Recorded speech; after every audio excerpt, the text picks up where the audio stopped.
Today, we're going to be taking a look at hands down the scariest FNAF games ever created.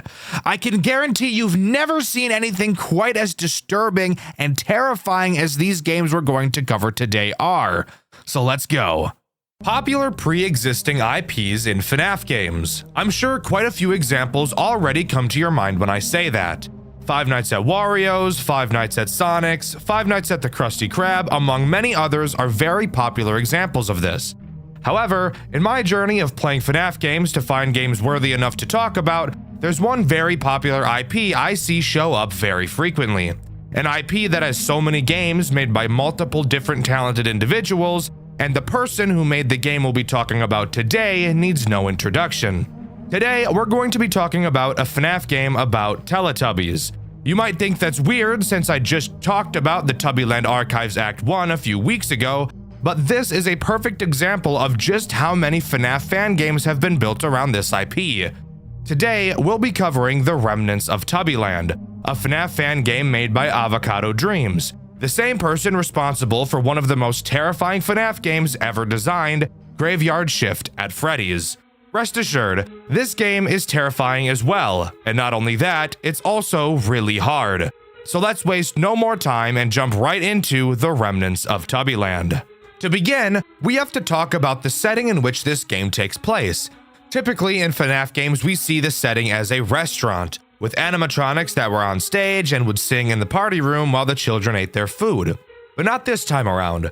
The Remnants of Tubbyland takes place in a daycare that's been seemingly left to rot. We take the job as a night guard, and before we know it, we're thrown into a twisted death trap. But hold up, boys. Before we continue, I want to talk about the plushie for a moment. For those of you that didn't know, I'm partnering with Makeshift to attempt to get this little demon man plushie made in real life. We currently have a petition going on gathering pledges from people like you. We only have a few days left before the petition comes to an end. As of recording this, we are just over halfway there, and I need your help to get the final push. Here's the concept art we're using to show what the plushie could look like. We even did it in the FNAF style since, you know, that's kind of what we do around here. And you know what? Let's make a 3D model of this little guy so we can see what he'd look like more realistically. Boom! Look at that. Isn't that thing adorable? Imagine having that in your hands, squeezing it until it pops. If you're interested in helping out and you want to get this plushie made in real life, then go to the top link in my description and pledge $2 today to show our interest. Sorry for interrupting, let's get back to the video. Loading into the office for the first time, there's already a lot to talk about. Please don't be as hard as the fucking other. What the fuck am I looking at? Let's start by mentioning how fucking creepy this game looks. Obviously, we've got this little fella sitting in front of us, and of course, he will become more important later on. But seriously, just look at the scenery in this game. I honestly think it's creepier than Graveyard Shift. Everything just looks so grainy, uncanny, and gross. It seems like a really nasty place to have to spend your time, and yet here we are spending our time here. We get our night one phone call, and it's just about as basic as you could imagine. The typical night one phone call stuff. The phone guy introduces where we are, why we're watching over the place, and pretends like there's nothing to be worried about, because the murder robots would never murder us. So if they enter your room, they could knock stuff over and probably damage themselves more than they already have. Just say they can blow my shit out. The reason we're given as to why we're here is pretty unclear. However, we're told that our main objective is just to watch the robots since they are capable of moving around. At least they can acknowledge that this is something that is happening. Of course, he says they won't hurt us, but also decides it's a great idea to explain to us how to defend ourselves on the off chance they come into our office. He explains their facial recognition and says that if they move around too much, they may damage themselves. So I guess we've got some suicidal robots around here. Fantastic. Anyways, how many threats are introduced on night one? 2. 2 threats are introduced on night 1, so let's go over them. Let's start with this game's main attraction, Dipsy. So I don't see nobody yet. Bro, let me tell you, Avocado Dreams, she knows how to set an atmosphere. What the fuck is that? Dude, Dipsy Dick will begin on camera too. If we take a look at the map, we can see the path that the characters will have to take to reach us. It's a little bit confusing, so really take a look at it. As you can see, camera 2 is not actually connected to our office at all. This entire building is just one big spiral to reach our office. So Dipsy Dick will have to start from camera 2, then go to 3, 4, 5, and to finally end up in camera 7 before he can attack us. Make sense? Good. Dipsy makes no noise when moving around, so you'll have to track him yourself on the cameras. Once he reaches camera 7, he actually has 2 phases. One far away from the camera, and another where he's a lot closer to the camera. And even despite the fact that this is a robot, somehow his face is able to distort to an unrealistic length. Don't question it. Ooh, spooky. That's all that matters. Like, an entire half of the building has no cameras in it. That's so ugly. That's so ugly. Once Dipsy makes it to the second phase on camera 7, his next movement opportunity will have him disappear. When he does, that's how you know he's about to attack you. Since Dipsy will never move backwards, it's always easy to keep track of him. Once he does disappear, you'll have to put on the sun mask located on your desk. It works exactly the same as the mask from FNAF 2, and of course, Avocado Dreams did not disappoint with the animations. Take a look. Oh my god, dude, that'd be so sick! Damn, bro. That is so cool. That's so cool, bro. I can't lie to you, man. This shit cool as fuck. This shit cool as fuck. Just creepy as fuck, isn't it? God, I love it. It's so cool. Anyways, something else about your mask that you've probably noticed is this asthma meter. This is basically just the scrapped toxic meter from Five Nights at Freddy's 2. The longer your mask is on, the higher your asthma meter will increase. And if it increases all the way, the mask will forcefully be taken off, and you'll have to wait for a cooldown before you can put it on again. And that's obviously not a good thing, especially not on later nights. Now, for the second threat this night introduces, Trumpet. Trumpet acts as more of a nuisance character rather than an actual threat in this game. However, don't let that make you think you can ignore him, because you most certainly cannot. Occasionally, you'll be able to see Trump Dick rising up from behind your desk. It does make a noise, but on later nights, you may find it hard to hear it while you're on the cameras, so you should get into the habit of checking often. When Trumpet starts to rise, you will have to quickly find his error message that randomly spawns on one of your cameras. My least favorite FNAF mechanic hidden into a character that technically doesn't enter the camera themselves. I'm onto you, game. Watch your back. When you find the error, simply press the power button and Trumpet will fall back behind your desk. But what happens if you just let Trumpet fully appear and start blasting your eardrums with the loudest sound you've ever heard in your entire life? Well, the sound that emits from it will slowly cause the AI value of every other character to slowly increase until Trumpet is turned off. And even after you turn Trumpet off, you want to hear something crazy? The AI values will never go back down throughout the night. So let me tell you, you do not want to miss a Trumpet attack. You will very quickly regret it. Old Trumpet Dick. Night 2 introduces probably the most revolting, nasty, fuck-ass character I've ever seen in my life on this earth. Luckily, it's not nearly as bad as one of Avocado Dream's other demon spawns, Sheriff Slither Dick, but trust me, this character... Luckily, it's not nearly as bad as one of Avocado Dream's other demon spawns, Sheriff Slither Dick, but trust me, this character will still make you want to cover your willy with honey and jump wiener first into a fire anthill. That character, of course, is Poe. Poe is a very simple character to understand. However, that's probably the scariest part about her. Poe starts on camera 1. She will then move to camera 3. From 3, she will either move to camera 2 or camera 4. You want her to move to camera 4. Trust me, it's better for your mental health overall. She will then move between cameras 6, 4, 5, and 3 for the rest of the night. She will never naturally wander to your office, but don't let that make you think you're safe. You're not safe. You're never safe. This is easily the worst character in the entire game. While Poop is on the cameras, if you're looking at the camera she's on, you'll be able to hear the song she emits as she wanders around. You'll have to track her around the cameras to constantly make sure the song is playing. If the song ever stops, you're in trouble. On night 2, a large red button will appear on your desk.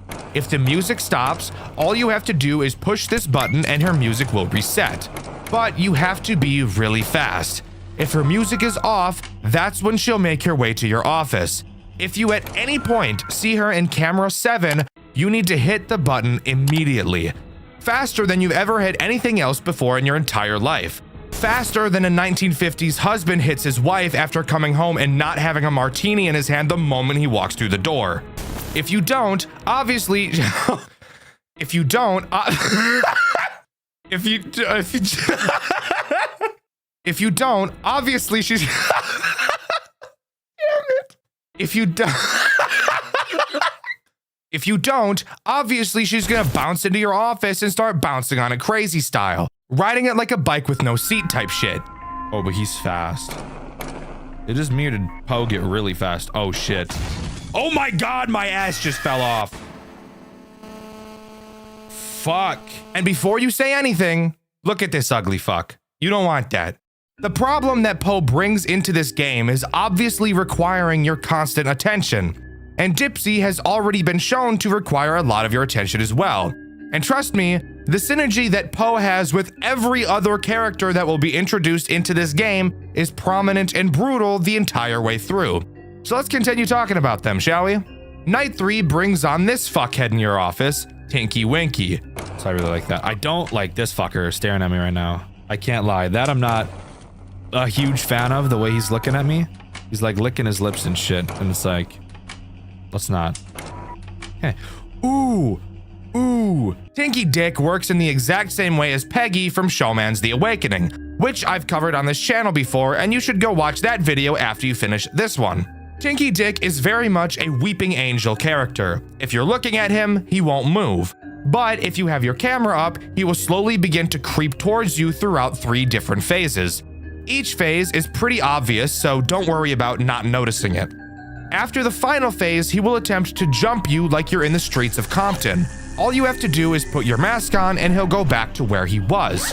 However, unlike Dipsy, Tinky requires you to be a lot faster with your mask, and you can't put on your mask before an attack to bait the attack out. Tinky has to attack before putting the mask on will push him backwards. Thankfully, if you're on your cameras, he will force them down when he attacks. So it isn't just a guessing game, but you have to be really, really fast, especially on later nights. You'll have close to only 1 second to put it on once he attacks, lest your butt cheeks get spread and he lathers peanut butter and jelly on that shit like a midnight snack. Oh, okay. It's blatantly obvious. Huh, bitch?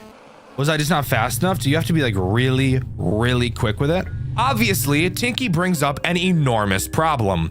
With 2 characters requiring you to constantly watch them on the cameras, adding a character that penalizes you for using the cameras is obviously going to cause quite a bit of problems. This is actually the problem that led to me having to change the way I play the game and switch up my strategy to solely focusing on Poe and occasionally checking on camera 7 to see if Dipsy has arrived yet. It's also this character that made me decide to start forcing attacks from him. For example, let's say Dipsy just attacked me. I know it's going to be a while before Dipsy can come to attack me again. So in order to not have the asthma meter blow up my guts, I would sit and stare at the cameras until Tinky attacked me, resetting his timer before the next Dipsy attack. It's a very AIDS strategy that makes me die a little bit on the inside, but it does get the job done well enough. Well, now it's time to move on to night 4 and introduce a character so sepsis-ridden you'd think you've injected yourself with every disease on Earth. Lala. Lala starts in camera 1 like poop. She has a set path around the map to get to your office, very similar to Dipsy. On this night, you'll notice that each camera Lala will travel through will now be equipped with a camera button, allowing you to take a picture of each camera and obviously emitting a flash of light at the same time. I'm sure you can tell exactly where this is going. Lala will move throughout the cameras during this night. You will have to flash her on whatever camera she's on to push her back. Then go to the camera you pushed her to and flash her again. Keep doing this until you push her back into camera 1. When she goes back into camera 1, she will shut down and won't attack again for a while. So doing this is very important. And if you're lucky, you can catch her really quickly and only have to push her back once. The problem with her? She is very, very fast. She will move through her cameras faster than the fat bitch in line at the Golden Corral who's hopping up and down because the buffet just got refilled. Sit down, Shamu. There are so many things that I don't understand. I don't know what's going on right now. Oh. You're telling me she got all the way through the cameras that fast? You're telling me she got through every camera that fast? No. No. This is bullshit. Let me tell you what this is. This is bullshit, bro. Like, what the fuck is that? What is that? How the fuck am I supposed to keep track of those three fuckers at the same time while also not looking at the cameras for this fucker? I'll tell you how, you don't. That's bullshit. What the fuck? We now have an interesting group of mechanics to talk about. Thankfully, even though this game does rely a lot on RNG, there was a very clear attempt put in place by Avocado Dreams to mitigate how much RNG is actually involved. The main example I can point to is Tinky Winky. Tinky Winky will never attack you if Lala has left camera 1. This prevents an insta-loss that would otherwise be present.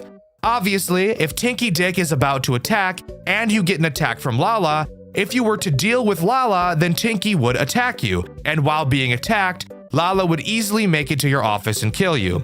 So thank God Tinky isn't able to attack you while Lala is. However, his aggression meter will still increase, meaning that immediately after you deal with Lala, it's very likely you will get an insta attack from Tinky. So you'll need to be fast, but at least there isn't any luck involved. Night 5 introduces nothing new, and is just a much harder version of Night 4. I'm not gonna sit here and lie to you guys. I was not able to beat Night 5. I'm sure that if I threw in hours upon hours of attempts, I would have beaten it eventually, but I just don't have the type of patience like other people do. I applaud you if you beat it, but I did not. But now we get to talk about what everyone who's familiar with this game has been waiting for: Custom Night, and the secret night that comes along with it. If you go into Custom Night, you may notice that there is an extra character slot just labeled NA. You'll also notice that you're unable to set its AI value. If you input the code 34193 into the other characters and press start, you will be entered into the secret boss night this game has to offer: Dream Night. Dream Night introduces 2 new threats, while disabling all other threats we've seen so far. These 2 new characters are Nunu and Evocation. Let's start with Evocation, since he was easily the character that confused me the most. Evocation will begin on camera 2, slowly emerging from a screen. After he leaves that camera, he will randomly teleport to any other camera except camera 1. You'll have to quickly find him and keep your eyes on him. From there, he can attack you in one of 2 ways. The first way will have him get super close to the camera and laugh like a child, which just fills me with rage because I hate children. When he does, all you have to do is flash whichever camera he went to. His other attack has him disappear from the camera entirely. If he does, he will immediately teleport inside of your office and float above you like he's possessed by the devil. If this is the attack he chooses, all you have to do is put your mask on and he will leave instantly. You do have to be pretty fast with both attacks, so make sure you have your reflex game on point. Another thing to point out about the way Evocation attacks is that he will never attack the same way twice. So, his first attack will be random, but from there it will be incredibly easy to predict how he will attack, since he'll just be alternating between the 2, which honestly serves to make this boss fight easier. Anyways, on to the only other threat present in Dream Night: Nunu, the vacuum, or if you have bad teeth and your country's food tastes like shit, a Hoover. Nunu is very simple, really just being a distraction character. He will randomly wander around cameras 4, 5, and 6. Occasionally, you may hear a loud metal bang. That means Nunu is just being a pesky little guy. Find which camera he's on, which should be pretty easy since his eyes will be flashing and he'll be emitting a nasty noise. Simply flash the camera he's on and bada bing bada boom, he's dealt with. Upon beating Dream Night, you will unlock that special character in the Custom Night screen. Spoiler alert, it's fucking Evocation. You might be wondering where Nunu is. Well, Nunu is actually a part of Evocation. So if you activate Evocation, Nunu will be activated alongside him as well, which I honestly think is really cool. As far as the story of this game goes, Avocado Dreams kept it pretty simple. After completing Night 5, we get this news article along with our paycheck. Infamous Tubbyland Daycare finally sees its end after a 15-year-long battle to sell the property.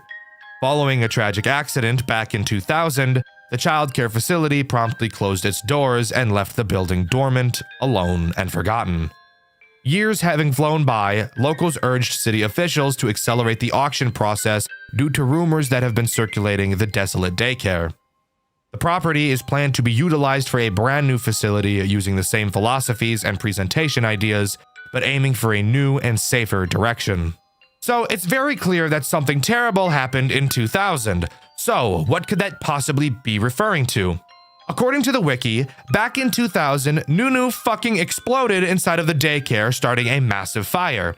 Our player, Parker Anderson, was in the building at the time with his son, Lucas. Lucas most likely being the identity of evocation, which would also make sense as to why Nunu is activated alongside of him and why a child will laugh when he gets close to the camera. When the fire erupted, Parker left the building and saved himself, leaving his son behind to be burned alive. Years later, as the building is going to be demolished after being sold, Parker takes up the night shift job. He's unable to move on. Filled with guilt, he's not capable of forgetting what he did. Of course, Lucas's soul lingers inside the daycare, still angry, unforgiving of what his father did to him. So in Dream Night, he lashes out to attack. There's honestly not a whole lot of info on this game's lore. That is quite literally all I was able to gather from it. If there's anything I'm missing or something new comes up after this video goes live, please let me know in the comments below, as I definitely feel like there's a bit more to this. But as far as I'm aware, that's all the remnants of Tubbyland has to offer. What makes a horror game truly scary? Is it jump scares, atmosphere, build-up? Well, of course, all of these things together and more is what builds up a horror game to be something amazing. But I think if I had to choose one word to answer the question, what makes a horror game truly scary, my answer would be realism. In order for your game to be truly scary, I feel like the player has to be able to connect with your game on a personal level. And what better way to make that happen than to make the environment around them feel real? The game we'll be talking about today, I feel, pulled this off almost perfectly. A Five Nights at Freddy's fan game that was able to capture the real feel of an office, an environment, and realistic means of self-defense in a situation that seems so dire, you'd think you'd never be able to make it out to tell the tale. The game we'll be covering today is Freddy's Reanimated, the most realistic FNAF game ever made. Reanimated does not begin like most FNAF games tend to. This game opens to a dark void. We're told that when we die, we will be brought back to this void and that we won't be remembered. However, if we are to be remembered, what is the name we'd like etched into our headstone? And it's here where we can actually choose a name for our character. Afterwards, we're booted into the menu where we can begin the game. As the game begins, we're given a pretty eerie opening cinematic, something pretty uncommon with Five Nights at Freddy's games. It serves to show how we found the job online on a listing site to work as a security guard for 5 days in an abandoned pizzeria. Fantastic! I know myself personally would never accept a job that I know for a fact won't even last a week, but hey, different strokes for different folks, I suppose. With that, we're thrown into the first night where I can talk about hands down one of my favorite parts about this game. Loading into the office, we're hit with something crazy. This game looks real. The office looks like an actual office, with objects placed around that actually look like they should be there, not just a random assortment of items like we typically see in FNAF games. And the sound design is amazing. This game looks real, it sounds real, and I think that's one of the big reasons why people love this game so much. It tries to feel real. Watch for when he's closest, he can be tricked easily. What the fuck does that mean, bro? Holy shit. Oh my god. What the fuck? This looks sick. Of course, like most FNAF games tend to do, we have a phone call on each night to listen to. Instead of the usual where the phone guy at least sounds somewhat like they know what they're doing, the phone guy in Reanimated sounds baked out of his fucking mind. Speaking of which, the only reason we have a security guard job right now is because the place is being demolished soon. So we don't want any funny business going on at night. He tells us the basics of our camera. Who cares? That's my job. What he does say that's actually of note is that the building we're in has been abandoned for over a decade. and the only reason we're watching over it now is because the building is about to be demolished, and for some reason they're concerned about funny business going on because of that. I have no idea what funny business is supposed to mean. My first guess was people breaking in to steal something, but then I thought, well, that doesn't make sense. People could have been stealing from this place for the last 10 plus years. Why would they all of a sudden decide they needed to do this now? Maybe it means graffiti, but the place is being demolished, so who cares? This is such a weird thing to latch onto, but I just feel like it's strange to mention this now. And it does actually bring up a good question. Why would you hire someone to guard a building that won't exist in 5 days? But you never hired a guard for the past 10 years that it was abandoned. It almost makes you wonder if they were expecting something to happen. And maybe that's why they're demolishing it. Before I get into any of the characters, let's talk about the controls of this game and the 3 tools at our disposal. You can only look in 2 directions in this game, at your computer and at your door and window. Something super interesting about this door is that it is actually just a door, which is pretty scary in a game like this where your doors are mainly known as your only means of defense. You can pull the blinds of your window down if you want to, and when I first found that out, I was reasonably concerned as to why. I see this right here, and I know this game's about to be fucked. I know this game is about to be so fucked, dude. It's just a normal fucking door. Bro, these motherfuckers gonna open the shit out of that thing. And we'll get into why in just a minute. But first, I really want to talk about the cameras and why they serve to be one of the most difficult things to deal with in this entire game. Upon looking at the cameras, you'll realize there's no typical camera map and buttons. Instead, there's just arrows at the bottom of the cameras that you can click to move from one camera to the next, fairly slowly. This is brilliant in 2 ways. With the realism approach that this game is taking. Looking at the surroundings, we can tell that this game takes place a pretty long time ago in 2013. We can tell this because of the confirm window at the beginning of the game being Windows 7 and the fact that the game tells us. But I just wanted to seem cool by pointing out that I knew what the Windows 7 UI was. Shut up. And yes, 2013 was a long time ago. I know for some of you it may not feel like it, but it was 12 years ago. That's older than some of my audience who, let's be honest, really shouldn't be watching my videos. Mom and dad, monitor your kids, fuckhead. Knowing this and knowing that the game is aiming to be realistic, opting to use a slow, outdated system like this is genius. Even if, yes, I think it's AIDS and very annoying. However, once we start talking about the way this game plays, I'll bring up why I think the way these cameras are set up is needed. Anyways, on to the reason why I think this is as annoying as it is. Mainly because it's not consistent in one way that I would expect it to be. There are 9 cameras in total to surf through. When you reach camera 9, if you press the forward arrow again, you will be sent back to camera 1. That makes sense. So, what do you think happens if you press the back arrow while on camera 1? If you said you go back to camera 9, you would be completely wrong because the back arrow doesn't even fucking exist on camera 1. Why is this the case? I have no idea. If it was consistent either way, this wouldn't bother me, but you can cycle in one direction and not the other. And yes, this is noticeable and it does matter. Now we can finally talk about the first threat this game throws at you. I'm sure you could have guessed who it is. That's right, it's Chica. I lied, it's Bonnie. Of course it's Bonnie. Surprisingly, each character in this game attacks you in a unique way. Even though we only have 3 tools, this game somehow manages to make each character vastly different from one another, and I think that's amazing.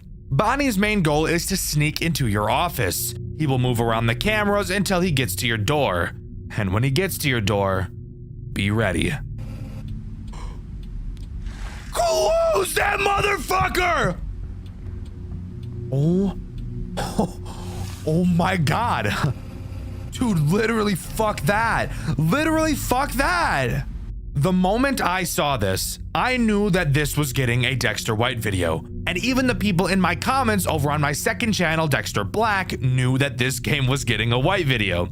I actually had another video lined up for this week, and I've chosen to postpone it so that I could talk about this game first, since I love it so much. It's moments like these that FNAF games need. Once Bonnie is at your window, all you have to do is hold down your blinds until you hear his big fat feet galloping away. Not an overtly difficult character to deal with, but really paves the way for what the rest of this game has to offer. Luckily for us, there's a post-night minigame section after each night that we get to talk about. But hold up, Dxtr. Don't you usually hate post-night minigames? Yeah, typically I do. However, this game's post-night minigames don't make me want to shove a porcupine in my asshole backwards. There's no repetitive 8-bit minigames, and again, what we're doing in these minigames still feels realistic. After completing the night, we get another call from the phone guy. He asks us before we head home to go into the storage room and find an old computer, which we can use to upload some old pictures and footage of the building to the cloud. He says he wants to upload some of the interesting stuff to his personal blog, which I'm sure violates some sort of contract, but who am I to care? I break the law all the time. For example, if I was in the UK, I'd probably be arrested on the spot because of the language I choose to use. Anyways, something I think is cool is that we actually get to walk into the back room. We don't just miraculously get placed there. This will become important later, by the way. After walking into the storage room, we can access the computer and start uploading files to the cloud. You'll notice that you can turn to the exit of the room. For now, it's unknown why. After waiting for ages for the upload to finish, we walk out of the storage room and finish out our shift, moving on to night 2. On night 2, we get another call from the phone guy, where we find out that our player is actually trying to do something about the fact that the characters are moving. Apparently, we sent an email to the phone guy explaining that we saw Bonnie moving. We called him the creepy rabbit, which seemed to frustrate the phone guy a little bit, to the point he corrected us on his name. Oh yeah, and that creepy rabbit you were talking about, he has a name. It's Bonnie. Sure, this could have just been playful, but I get the funny feeling it's not. The threat introduced on this night is Chica, arguably the least threatening character in this entire game. Chica will randomly wander around your cameras, and she has the chance to charge at your door from 2 of those cameras. Except the difference with Chica approaching your door is that closing the blinds will not stop her. She can attack on cameras 2 and camera 4. You can tell when she's going to attack based on the position she's standing in. On camera 2, she'll be very close to the camera, and in camera 4, she'll be on the very left side of the camera. When she is in either of these 2 positions, you will need to use the flash button on your cameras to flash said camera and scare her away. You may be wondering why there's a flash on these cameras. That's not very realistic, and Dxtr, you told me this whole game was realistic. And now hear me out. Usually I'd agree with you, but I want you to take that concern like a boomerang and launch it as far away from you as possible. Night 2's post-night minigame has us go back to the computer in the storage room to fiddle with the power system. Now this you can complain about because I have no idea what the hell that is supposed to mean. And actually doing the task doesn't really answer anything either. We are shown a series of sliders that we have to quite literally fiddle with. Apparently doing so will reset the power. How do you tell you've put the sliders in the correct spot? Well, you just have to do trial and error. Move one slider a single place, press reset, and if it turns red, change it again. This is very monotonous. If only there was something else on this night to cure my boredom.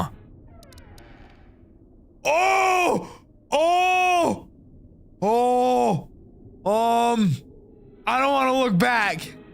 What did I tell you? It's moments like these that really make these FNAF games stand out. To any future FNAF devs, do cool shit. Your game does not have to be stupidly hard to be memorable. It just has to do cool things. And this is some of the coolest shit I've ever seen. While looking at the computer, Bonnie will slowly try to creep closer and closer to you.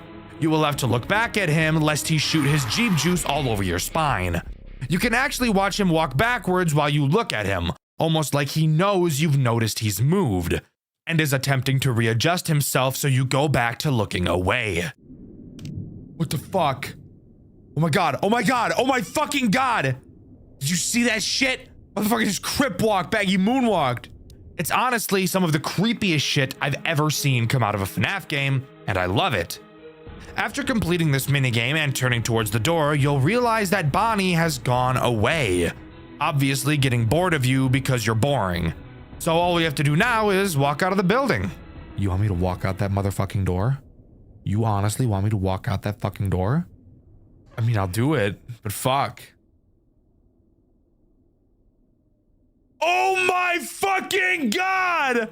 This game is fucking awesome, by the way. But now it's time to move on to night 3.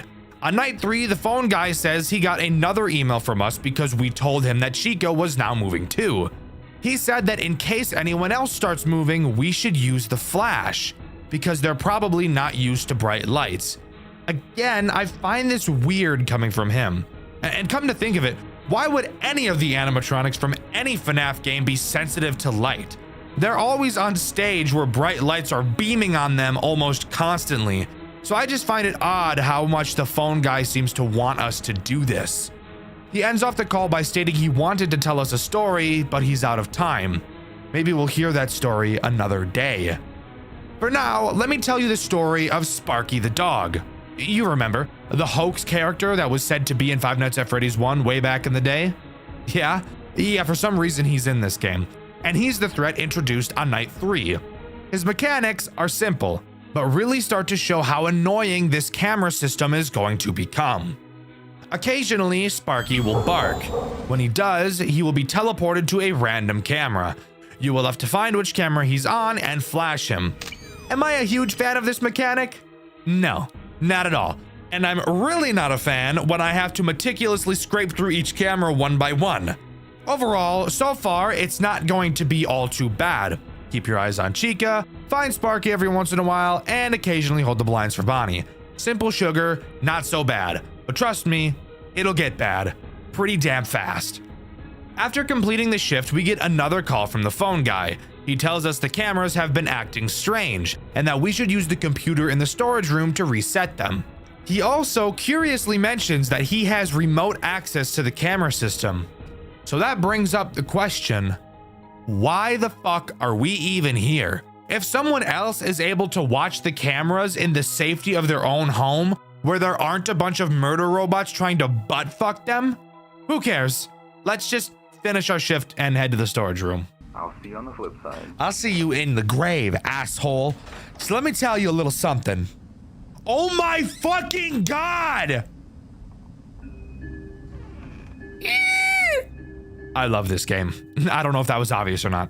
Entering the storage room is when we enter by far the most difficult minigame section in this entire game. I'm not kidding. We're tasked with literally just holding a button down on the PC. Once it charges all the way, we'll reset a camera and move on to the next one. However, when you let go, the bar will very quickly decrease. That may not sound so bad. It would only be bad if we had a certain purple distraction trying to blow our backs out now, wouldn't it? What the fuck? What? Bro, he's fast as shit. Bonnie is the sole reason why this minigame is so AIDS. Bonnie, for some reason, thought that today was the day he was going to take the Rock Lee ankle weights off and show us his true speed. Bonnie is so astronomically fast during this minigame, it's not even funny. 3, 2, 3. Oh my motherfucking god. Oh my fucking god. Oh my fucking god. Can I break his knees? You have maybe 2 seconds of time to look at the screen before he kills you, so you have to be fast. And what adds to the difficulty of this night, the hitbox of the progress bar you have to click and hold. Swiping your mouse back and forth to check on Bonnie, then moving back to the computer is insanity. And when you come back, you have to hold the position of your mouse on this tiny little progress bar and continue to hold. But you can only hold for maybe 1 second before you have to turn back around to Bonnie and wait for him to walk all the way back to the door. And keep in mind, the progress bar is decreasing every time you look away, so you're really just fucked. And once you complete a camera is when you notice you have to fix 3 more. And if you ever die to Bonnie, go back into them all over again. Fuck you. This minigame took me around 30 minutes to finally complete. It's unironically the second hardest canonical challenge in this game, and I would love to have to never do it again. Oh, but one more interesting detail about this minigame. The final camera you fix briefly shows Foxy in the camera. Oh boy, I hope that's not foreshadowing or something. After completing that hell, we don't have to almost get touched by any robots on our way out and are free to move on to night 4.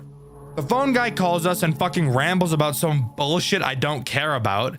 He says that there was an ancient civilization that archaeologists found, and those researchers were later haunted by handprints of the ancient civilization.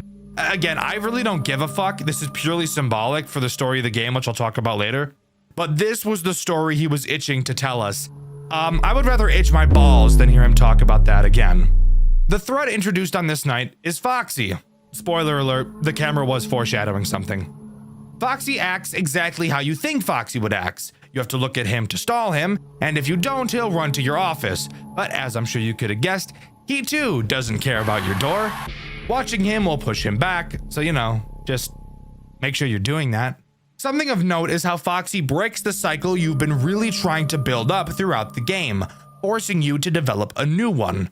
Up until this point, watching Chica has probably been your main focus, but now with the character that demands even more attention, I'm sure you could figure out why Foxy will put a big wrench into your plans. Now you have to find a way to constantly watch Foxy and Chica, and lucky us, Foxy is on camera 6, several cameras away from Chica's attack cameras. This game knows what it's doing. Sure, it's frustrating, but it's also genius. In this post-night minigame, we're told we have to fix a ventilation problem. Phone guy tells us it's just turning a few knobs. The ventilation room is in a door right off of the storage room, so the storage room is where we go. I don't see anyone yet. Hi, Bonnie. Were you expecting me to go there? Were you expecting to cut me off? Sorry, asshole. Not gonna happen. Is that not horrifying? Bonnie is standing right next to the computer we've been going to every night. He's starting to remember our patterns, getting to the computer before we can in hopes that he could jump us. But lucky for us, the computer is not where we need to go this time. Entering into the ventilation room, we have 6 knobs in front of us and 2 large vents to our left and right. Pretty reminiscent of the office from Pizzeria Simulator. I wonder if anything is going to come through those vents to try and kill us. Silly little viewer. Of course there is. This minigame's threat is Foxy. Throughout the minigame, Foxy will make quiet sound cues in whichever vent he's about to attack from. When you hear him, all you have to do is turn to stare at him until he goes away. Meanwhile, you have to painfully slowly turn these 6 knobs, which will take a very long time. Because as you get closer to having them all finish, it seems that Foxy will attack you more and more frequently. After completing this task, we can leave with no other funny business taking place. Finally, we're left with one last night. One last thing standing in our way, and this game holds no punches in introducing it. Before you is something long forgotten.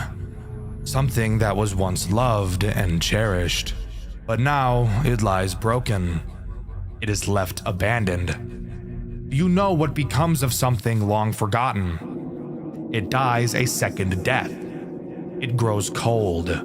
It is unmoving. But what if some things don't wish to be forgotten? Do you know what happens when something refuses to be forgotten? It becomes angry. Anger is eternal. Anger grows, it festers, it burns, it writhes, and then it finally happens.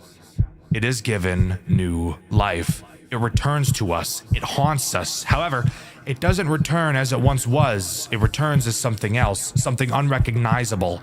Through its anger, it is reanimated. And with that, we're given one final message.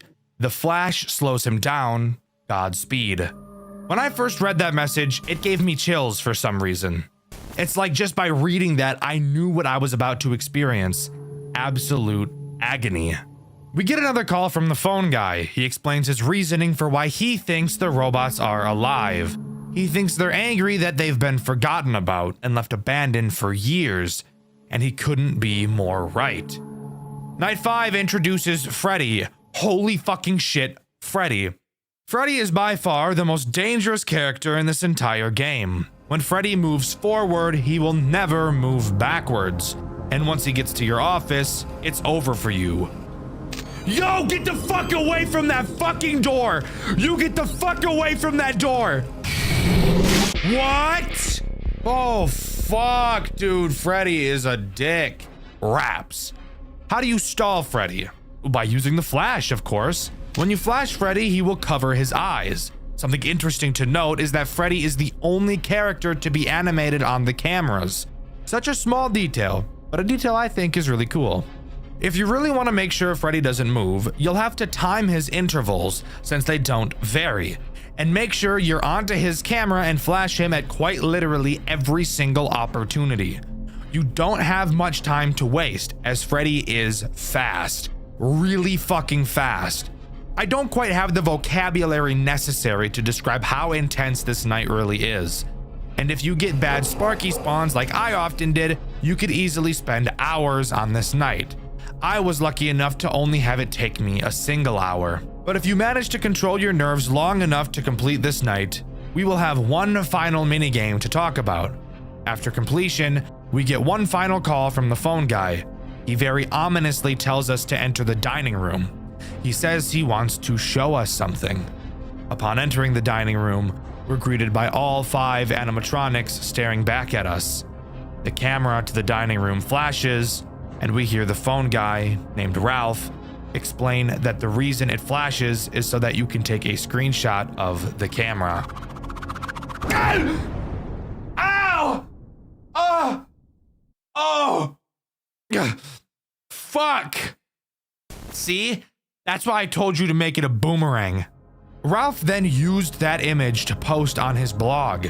He's been using these camera images for his blog all week, and we were the bait. One last goodbye is said, and the restaurant goes quiet. The gameplay of Freddy's Reanimated is incredible. There's no doubting that. This game, of course, has a custom night with 3 additional unlockable characters. The first of which being Bon Bon, who's actually a reference to the game Freddy's Web Adventure. Pretty cool. Occasionally, he will appear on your cameras. If you don't click him fast enough, he will disable all of them for the remainder of the night. The next character you can unlock is called the Hawk. He acts as a Phantom Chica-like character. He will periodically appear on the cameras, blocking the view, and if you don't turn away from him, he will kill you. Pretty simple, but in a game where the cameras are super important, this guy can be a big pain in the ass. Finally, the last character you can unlock is Sienna, by far the most cancerous of the Custom Night 3. She will occasionally block the clock next to your door, which somehow prevents time from passing. This is a Custom Night character that can drop the realism at this point. All you have to do is click her nose and she will go away and the time will continue to pass. Altogether, completing a Custom Night with these 3 additional characters is a torture I would never want to put myself through. But shout out to Dark Ryun who was able to pull it off, and whose footage you're seeing right now. I should mention that the Custom Night does have a secret ending, but I'll bring it up when I talk about the story of this game. Which, you know, we'll do right now. The story of Freddy's Reanimated is honestly one of the most surprisingly thoughtful pieces of writing I've ever seen in a FNAF fan game. It's not about murder, or purple men, or endless timelines that make my brain feel like fucking mashed potatoes. It's about being forgotten, and about what happens when something that used to bring people joy is left to rot and fade away. The entire game is built on this theme: nostalgia, decay, and the quiet horror of being erased from memory. Freddy's Reanimated takes place inside Freddy Fazbear's Pizza Place, a restaurant that's already dead by the time we get there. It used to be loved. Kids laughed, parents smiled, the animatronics performed, and everything was fine, until it wasn't. Over time, the crowd stopped coming, the lights dimmed, the laughter stopped. The building was abandoned and left to gather dust for over a decade. No massacres, no missing children, just nothing. The kind of death most things really suffer. When the game starts, we're told the place is finally being demolished, and Ralph, the manager, hires a night guard to keep an eye on the place for the last few days. That's us. But before us, there was another guard, Mike Schmidt. Yeah, that Mike Schmidt. He worked one night. Just one. and didn't make it out. In the demo of this game, we actually see what happened. Mike survives until 6 a.m. The power cuts, and Freddy himself storms into the office and literally bites his head off. No mystery, no cover-up. It's brutal, it's direct, and it sets the tone for everything that follows. When Ralph brings us in months later, he acts like none of that ever happened. He's casual, a little too calm, and gives us these half-baked instructions that sound like he's either high out of his mind or hiding something. He keeps asking us to do these little tasks: fix the power, upload old files, check the cameras, all while brushing off the fact that the animatronics are moving. Every night, our character emails Ralph describing what they saw, and every night Ralph dances around the truth. He never says, "You're wrong," but he never says, "You're right" either. It's like he knows what's going on, but refuses to say it out loud. Then, finally, on the last night, Ralph tells us a story. The story he's been dying to share. He says that back in the 1940s, archaeologists discovered a cave covered in human handprints. The people who found it were haunted by those same handprints for the rest of their lives. Like the dead were reaching out just to remind them they were still there. And Ralph thinks the same thing is happening to Freddy's.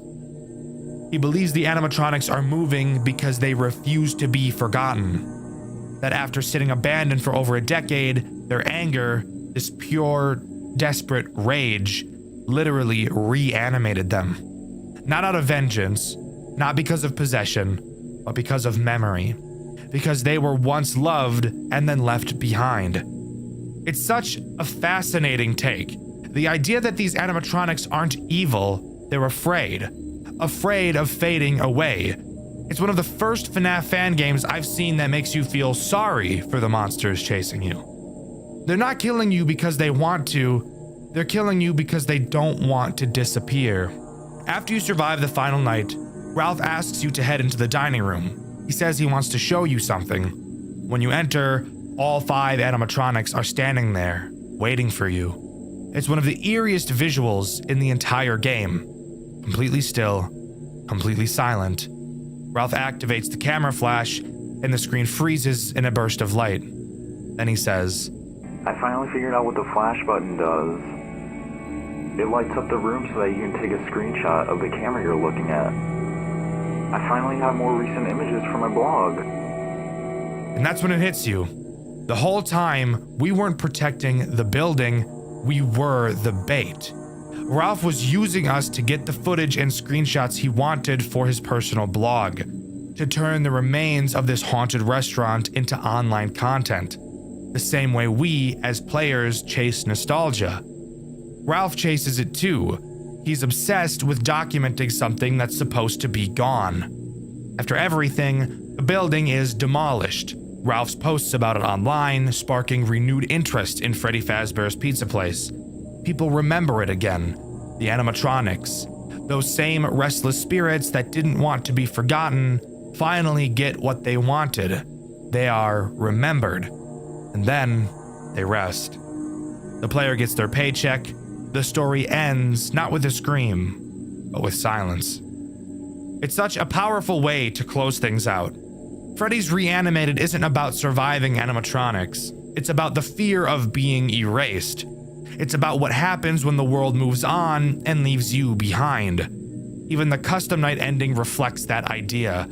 Mike Schmidt's death is written off as a bear attack. Just a tiny headline, nothing more. And Freddy Fazbear himself, lying in the rubble, surrounded by everything that used to be alive, now just forgotten scraps of metal. For a game that's meant to be realistic, it's ironic that the story is one of the most human I've ever seen in this genre. Freddy's Reanimated isn't just the most realistic FNAF game ever made, it's one of the most real stories the community has ever told. Would you like to hear one last interesting piece of information I have to share? There is a secret in this game up until this point. As far as I'm aware, nobody has ever found it, and I can guarantee you've never seen it before. A secret so rare that the chances of finding it exceed luck that no human has ever had. And I want to thank City the author of the FNAF fan game wiki, for providing me with this information and allowing me to share it with you guys. We know that Michael got bitten and killed by Freddy, but did you know you can actually see Michael's corpse inside of the game? You just have to be incredibly lucky. To start, you must have already beaten the main game. No custom night completion is necessary. Then you have to restart the game from night 1. Before completing night 3, you will have to die at least 5 times. Then, upon beating night 3, when entering the hallway, there's a 1 in 10,000 chance to see the corpse. Slight gore warning, by the way. This is probably the most realistic looking gore I've ever seen in a FNAF game. If you can pull all of that off and get more lucky than any human on Earth, this is what you will see in the hallway. Truly some of the scariest shit I've ever seen. But there you have it. That's everything as far as I'm aware that Freddy's Reanimated has to offer. Overall, this game is one of the coolest experiences I've ever had since starting this channel. I don't think this game is nearly my favorite. I think I like Juniors and Banshee just a little bit more, but it's definitely close. The atmosphere, the sound design, the game design are all borderline perfect works of art. Scopophobia is the irrational fear of being persistently stared at or watched. For most people, I feel being watched is one of those things that is just universally feared. Several forms of media have been made around it, from books to movies, and of course, horror games. But what about FNAF games? What is the scariest FNAF game you've ever played? And while playing it, did you get the strange feeling that you were being stalked? Banshee is a new FNAF fan game created by Kimarzuru and released fully on July 23rd, 2025. For a lot of people, the FNAF genre hasn't grown boring, but has lost a lot of the fear factor that it once had. I know for me personally that is the case. Sure, cheap jump scares will always startle people, but actually being scared is something that most FNAF games just aren't capable of doing anymore. Banshee, however, is different. Banshee isn't just scary, Banshee is horrifying. Grab a drink and get ready to jump into the rabbit hole that is Banshee, Five Nights at Freddy's most horrifying fan game. Banshee is a game heavily inspired by the original Five Nights at Freddy's Pizzeria Simulator, mainly taking inspiration from the night sections of that game, wherein instead of beating the night by surviving, you instead have to complete multiple tasks, making the length of the night dependent on you. Of course, when you think of Pizzeria Simulator, the very well-known salvaging sections may come to mind, and don't worry, Banshee has those too. Before every night, you will have to salvage a character in much the same way you do so in Pizzeria Simulator. On night 1, you have to salvage Springtrap. Pause. This design is actually horrific.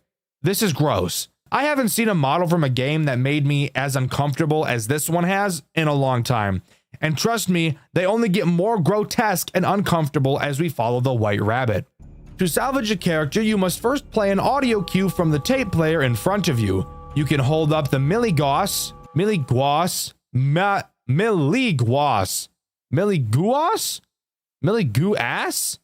I don't know, to measure the animatronic's aggravation. As you play the audio, the meter will slowly rise, and having it stay on the highest setting for too long will result in a death. Additionally, your tape player may start to malfunction while the sound is playing. If you hear this, you must stop playing the tape for a few moments before turning it back on. The animatronics do not like when the tape player is broken. Once you have the animatronics aggression maxed, input some info into the computer, and it's on to the real night section. And let me tell you, if you thought the night gameplay from FNAF 6 was stressful, you're not ready for what's in store for you in Banshee. Night 1 introduces 2 characters. You may be wondering how that's possible since we've only scrapped 1. And that's because one of the 2 characters was in your restaurant from the beginning, that threat being Yellow Bear. Ooh. Wait, am I not safe? Why do I get the feeling that I'm not safe? What the fuck was that? But before we can talk about the threats this night has to offer, we first need to talk about the tasks at hand and our environment. In our office, we obviously have a computer, as well as the doors to our left and right, and a window in front of us.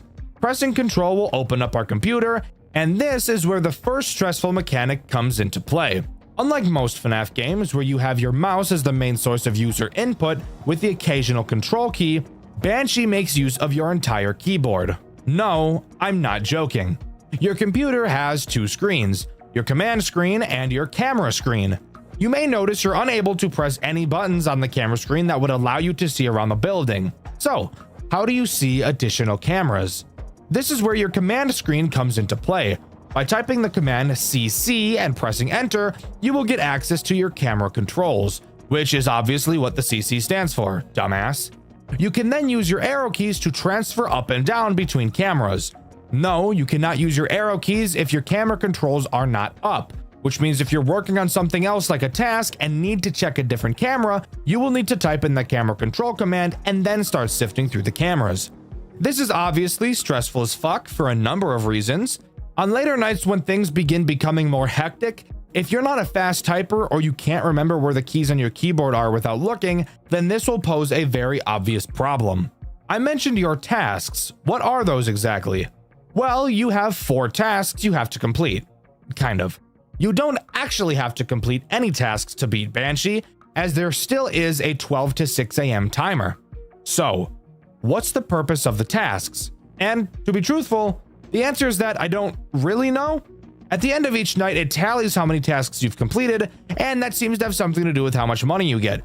So I'm assuming that the only downside is not having money for your tycoon, which is needed for the true ending. But there may be another reason I'm unsure of, and the wiki is no help. Anyways, back to the tasks. Task number 1 requires you to look at 2 items that are going to be shipped. You will have to check if both sides are identical. If they are, type Y and press enter. And if they don't match, press N and then enter. Do this 8 times and the task is complete. But if you ever mess up, you will have to start back from 0.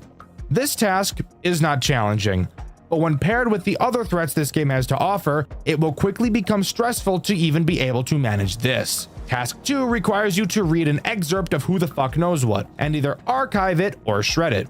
To keep it simple, if it's good press, archive it. If it's bad press, shred that bitch. Task 3 involves sitting on your fat lazy ass and waiting for a code to decipher, and then inputting the numbers and pressing enter. Task 4 is much the same, but instead of numbers, it's arrow inputs. And that's all the tasks, which means we can start talking about the threats that this night has to offer.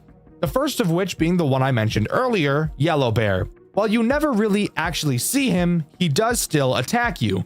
Throughout the night, you will be able to see posters, drawings, and books around your office that start to change to say, "It's me." If too many of these anomalies occur, Yellow Bear will appear and kill you. In order to make these anomalies go away, you will need to look forward, not have your computer on, and close your eyes for who the fuck knows how long. When you open them back up, they should be gone. If they're not, close your eyes for longer next time, dumbass. Hands down, the easiest threat in this entire game. The other threat is obviously Springtrap, or as this game calls him, just Afton. Afton will walk around the cameras and make his way to your left door. When he's there, he will make no sound cues. Or at least, if he does make a sound cue, I was just never able to hear it. When he is there, all you have to do is turn at him and stare until he moonwalks back into the darkness. Again, some of the creepiest shit I've ever seen. So where is he? What the fuck was that? Oh my god, that's actually so fucked. Dude, that's actually so fucked up. That's actually so fucked, dude. Oh my fuck. Oh my fuck. And that's it. Either by completing all the tasks or surviving until 6 a.m., the night will be finished and we're safe to move on to night 2. Now, before we do that, this is where I should probably talk about the tycoon section of this game, but that whole pile of bullshit will be saved until later, because in my full playthrough, which you can see on my second channel, Dxtr Black, I butchered the tycoon sections so fucking horribly, you have no idea how badly I fucked them up. So I'll just save that for later. For now, we move on to Salvage 2. Salvage 2 is called Molten, who I originally thought was Ennard. And maybe it is, and this is just another case of the game giving it a different name. I'm not sure. Regardless, he is obviously the threat introduced on this night. So, how does he work?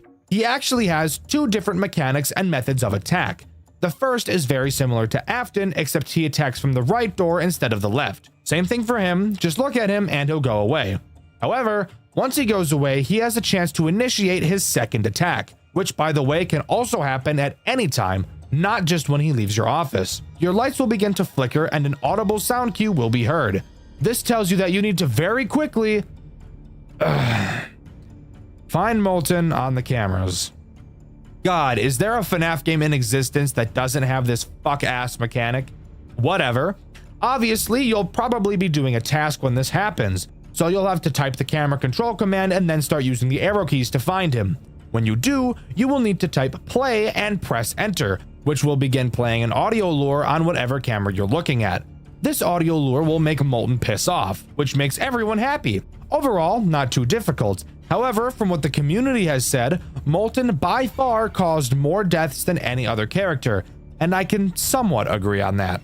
Night 3 has a scrap Lefty, who in this game is a girl. Maybe Lefty was a girl in the original too? I'm not sure, not important. Lefty can prove to be a very frustrating character, but once you understand how she works, it really shouldn't be an issue. Lefty will very slowly move through the cameras to get to your office. However, if she gets to your office, she'll kill you no matter what. So you have to find a way to keep her from reaching you. Once she progresses to a camera, she will never move back. However, you can use the audio lure on whatever camera she's in to slow her down. This won't stop her from moving, but it will slow her progress dramatically. So much so that even on the hardest non-custom night she appears in, she only ever moved once for me. This obviously does bring up a conflict with Molten, but with how slowly Lefty moves, getting back to her camera in time to put the lure back on really shouldn't be much of an issue. Night 4 introduces the final new character, Baby. Baby is easily the most infuriating character throughout this entire game, and it's not even close. Baby will move through the cameras. Who the fuck cares? Once she's in your office, she will appear in the window in front of you. After a few seconds, she will either walk left or right. Depending on which direction she walks, you will have to close the door on the corresponding side. Something I didn't even know you could do up until this night. After you close the door, a small sound key will play letting you know she's left, and then you can reopen the door. This doesn't sound too hard, I hear you saying. Well, I haven't told you about the bullshit butt-fuck wombo combo butt bang strategy that she has. Basically, the bullshit butt-fuck wombo combo butt bang strategy involves Baby doing a fucking fusion dance with Molten.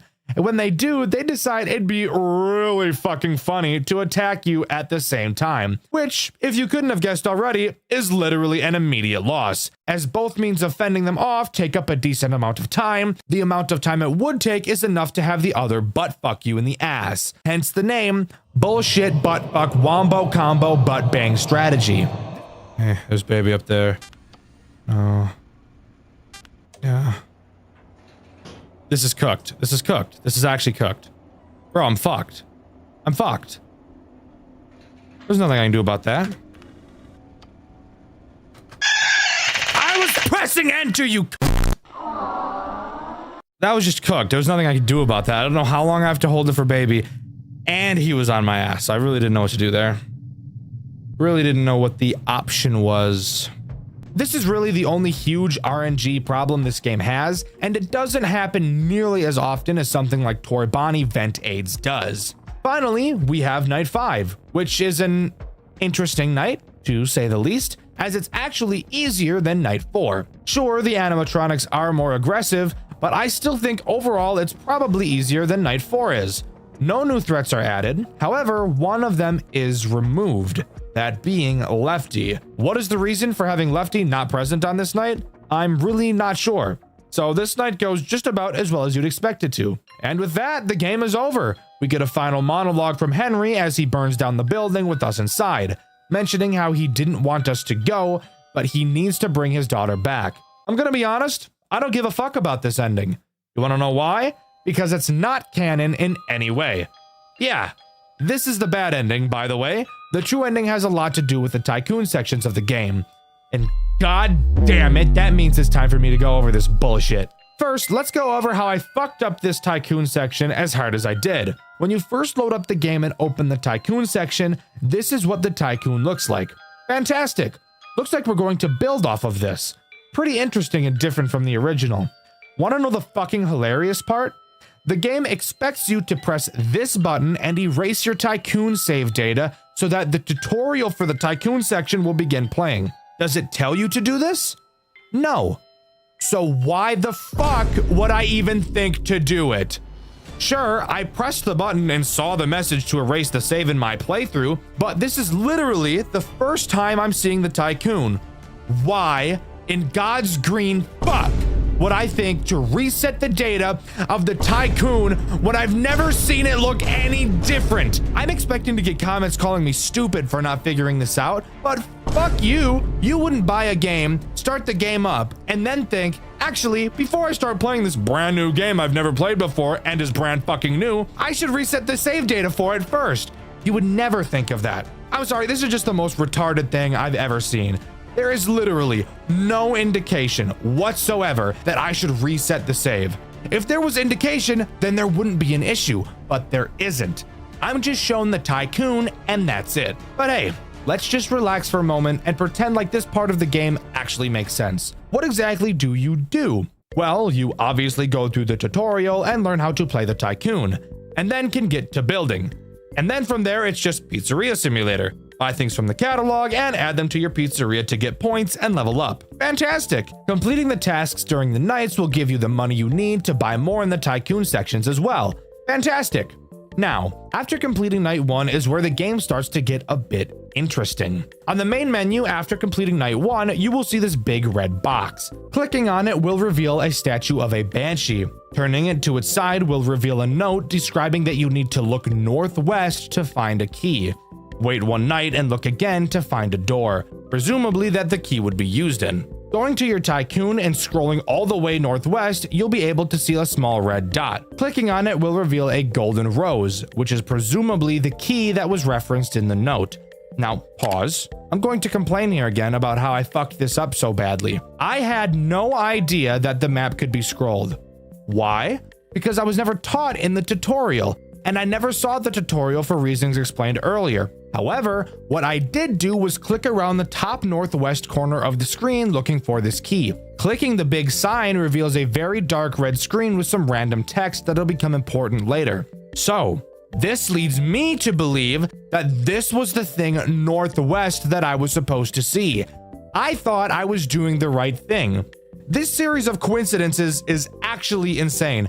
Sure, there's no literal key here, but that led me to assume that the key was a metaphor for something else. Now tell me, would it be unreasonable for me to suspect some kind of retarded metaphor from a FNAF game?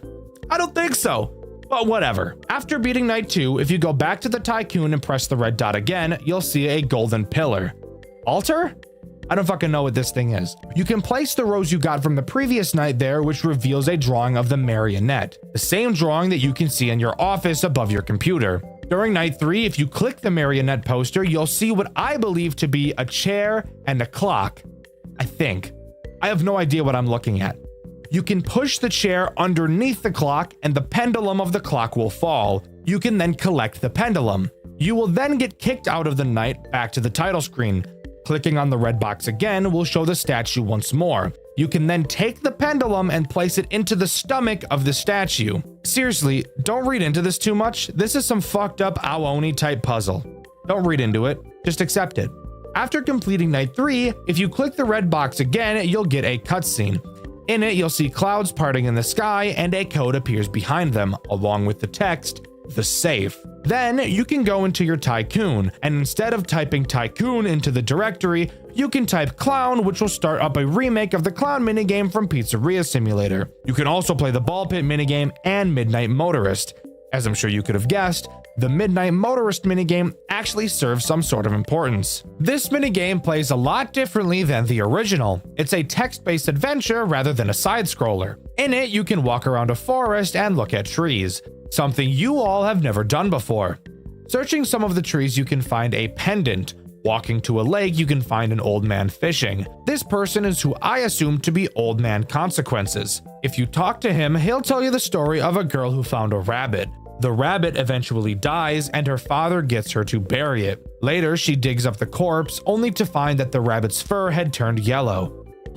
Oh my god, guys! Like Spring Bonnie, do you get it? Can you fucking believe it? Oh my god, I'm gonna bounce up and down, dropping my cheeks and testicles all over my desk! Oh yeah, you can also give the old man the pendant you found and he'll say that it belonged to her. Looking in some more trees, you can find blood-stained glasses. If you bring them to a man by a house, he'll tell you that they were your brothers. After beating night 4, you should be able to buy the safe item from the Tycoon.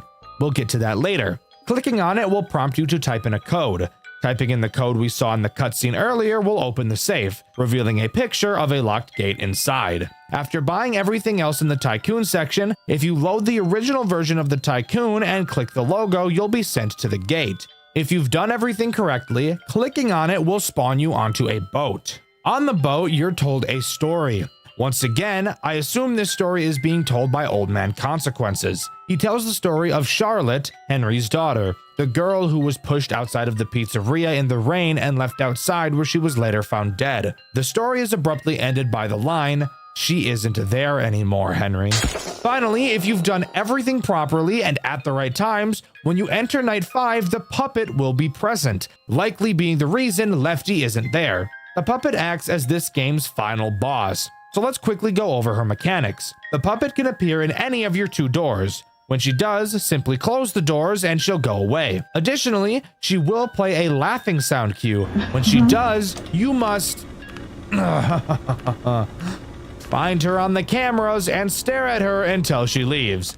And as far as I'm aware, that's all that she does throughout this night. That may not seem like a huge issue, but of course, when paired with everything else and the bullshit buttfuck wombo combo butt bang strategy at the same time, this can be a very stressful night. But if you manage to beat it, you'll get one last cutscene. Michael Afton, alone in the suffocating darkness. He turns his lighter on, only to see the yellow bear, his own brother, staring back at him. Unable to look away, eventually even his brother leaves, leaving Michael truly alone. Knowing there's nothing left that he can do, Michael sets the building ablaze, killing himself while also allowing the souls, his brother, and Charlotte to rest. And with that, Banshee comes to a close. But hold up! Want to hear something awesome? If you remember, I said you have to get the safe in order to get the true ending. Well, I was chatting with the owner of the FNAF fan game wiki, City, and he told me that it is literally impossible to get the safe on your first playthrough, as it isn't possible to get enough experience to get to level 5. Since your Tycoon save and your game save are separate from each other, you can restart the main game and still save your Tycoon as it was, making it possible to reach level 5 and buy the safe on the second playthrough. I personally think this is one of the stupidest things I've ever seen. Forcing someone to play through the entirety of the game twice to get an ending is insane. Yes, I'm aware New Game Plus is a thing, and yes, I hate New Game Plus as well. But aside from that, this game is truly fantastic. From the visuals, to the gameplay, to the atmosphere, and of course, the amazing retelling of the FNAF 6 story, I think it is easily one of the best FNAF games of recent times, if not ever. Easy S-tier game, and I would highly recommend it. This game does such a perfect job of bringing the fear to this series that I feel it really needs. The story of Five Nights at Freddy's is grim, and the game should amplify that, not take away from it. Roblox horror games, something that is pretty atypical for this channel. In fact, I've only talked about Roblox horror games twice on this channel before. One video being about Rainbow Friends and the other about Pressure. However, recently I've been getting suggested a couple Roblox FNAF games to play. I always knew there were FNAF games on Roblox. In fact, there's a couple of Roblox games that place really high on the official Max Mode list. Of course, I did always intend on getting around to playing these games, and if you follow Dxtr Black, you'll see that I have played a couple, and the game that we're covering here today is one of those games. A reimagining of one of the most hated official Five Nights at Freddy's games of all time, fixing all of its problems and introducing several new mechanics that make the game feel fresh, while also looking so graphically impressive, you'd be surprised to hear it was even made in Roblox at all. So join me today as we dive into the world of Five Nights at Freddy's 2 Reimagined. In terms of the game's overall story, not a whole lot has changed. At least, that is up until the end.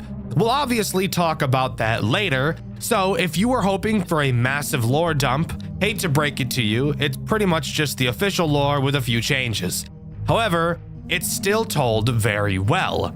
Night 1 starts the way most do. You get a phone call from the phone guy, Ryan. Ryan gives us the basic rundown of what's going on, what we're doing, and how to do it. So I suppose that means it's also my turn to do the same for you. except I'll throw in a couple dick jokes along the way, and then after the video is over, you could read the comments to find the few comedy police who say something along the lines of, Gah, I was really liking this video, but the amount of inappropriate jokes really just took me out of it. I'm glad it took you out of it. Us normal people who aren't afraid to laugh at stupid jokes are going to continue to have fun. Keep seething. To start, there are many things that have stayed the same. Of course, the office layout is pretty much identical, 2 vents to the right and left of you, and a big open hallway in front. The camera setup has been left exactly the same as well, so at least we don't have to relearn the basics. What is different about the office, however, is the breaker box, which can be found behind you. Opening it, we can find breakers to several of the cameras around the map, and I'll explain why this is important a bit later. One thing I do want to point out right now, though, is why we whip around at breakneck speed. Seriously, look at how violent this animation is. Calm down, buddy. You're gonna give yourself whiplash. Dude, why the fuck does dude move so much? He turns around, he fucking whips. Look at him. It ain't that deep, bro. Anyways, the next thing I want to talk about is your flashlight, as that has also been changed slightly. To start, you'll notice there is no longer a battery life to your flashlight. So you may be wondering how Balloon Boy is supposed to work without his integral mechanic. Well, hold your dick, little spastic. You're getting way too far ahead of yourself. Let's slow it down and take this little by little. Your flashlight is now used to flash not only the hallway, but the 2 vents as well, as now the vents don't have their own dedicated button. Before we continue on, there's also one little thing I do want to point out about your office I thought was funny. If you take a look at the clock on your desk, you'll see a coffee mug is blocking the second set of digits, probably so that the developers didn't have to actually program the clock ticking second by second. This literally plays no role in importance in the entirety of the game. I just think it's fun to see the way devs are able to cut corners sometimes. Anyways, moving on to the first threat this night introduces, those being Toy Chica and Toy Bonnie. Oh shit, damn. Oh, damn, mama. Sorry. Boing. They work the exact same way they do in the original with some minor tweaks. For one, if you weren't aware, let me give you a quick fun fact about Five Nights at Freddy's 2. If you dig through the game files, you'll be able to find an unused asset for Toy Chica. It's never seen throughout the game and was originally intended to be used to allow her to glide across your office like Toy Bonnie does. It's even completely coded in, but it's never called in the actual game. Well, Reimagined brings this back, and in a big way. Both Bonnie and Chica will enter your office after being in your vents. However, unlike the original, where you can see both Toy Bonnie and Toy Chica staring at you in the vents, in Reimagined, they instead chose to bolt through your vents at the speed of sound, giving you no time to see them in your vent. When you hear them coming, you have to put the mask on fast. Like, I'm talking fast as shit. These guys aren't playing around at all. If they get their hands on you, they're gonna rock your world. I'm talking tie your own dick into a noose and make you hang yourself with it. Ooh. God, no, not that. I meant to fucking put the mask on, bro. I meant to put the mask on. That jump scare was insane, by the way. Seriously, I'm probably not going to get around to showing you each of these jump scare animations, but you should go check them all out because these animations are clean as fuck. This entire game looks super clean. Keep in mind, this is Roblox. It is so impressive how good this game really looks. Anyways, moving on to talking about the game. More specifically, Night 2 and the new threats it introduces. Hold up, Dxtr. What about the marionette? Does she not become active on this night? No. Dear viewer? No, she doesn't. In fact, the marionette is completely absent from this game. That's right, FNAF 2 Reimagined removed the music box mechanic from this game entirely. So, with my dick as hard as a rock from getting that information delivered to me, let's happily heel click our way into Night 2. Night 2 only introduces one new threat, but it's a big one. Withered Foxy. Now, I want you to pause real quick. I promise you, He is nowhere near as carpal tunnel inducing as he is in the original. In the original, Withered Foxy would appear in your hallway. You'd have to spam your control key to flash your light at him until he disappears. Every time you'd flash, an invisible value would increase by 1, and when it reached 20, he would go away. He also showed up frequently as fuck, making him the second most annoying character in the entire game, right after Toy Bonnie. So, how does Reimagined fix him? Well, he actually has 2 different mechanics. The first still has him enter your hallway. He'll make a breathing sound cue when he does. All you have to do is hold the light on him for a little bit and he'll leave. No spamming required.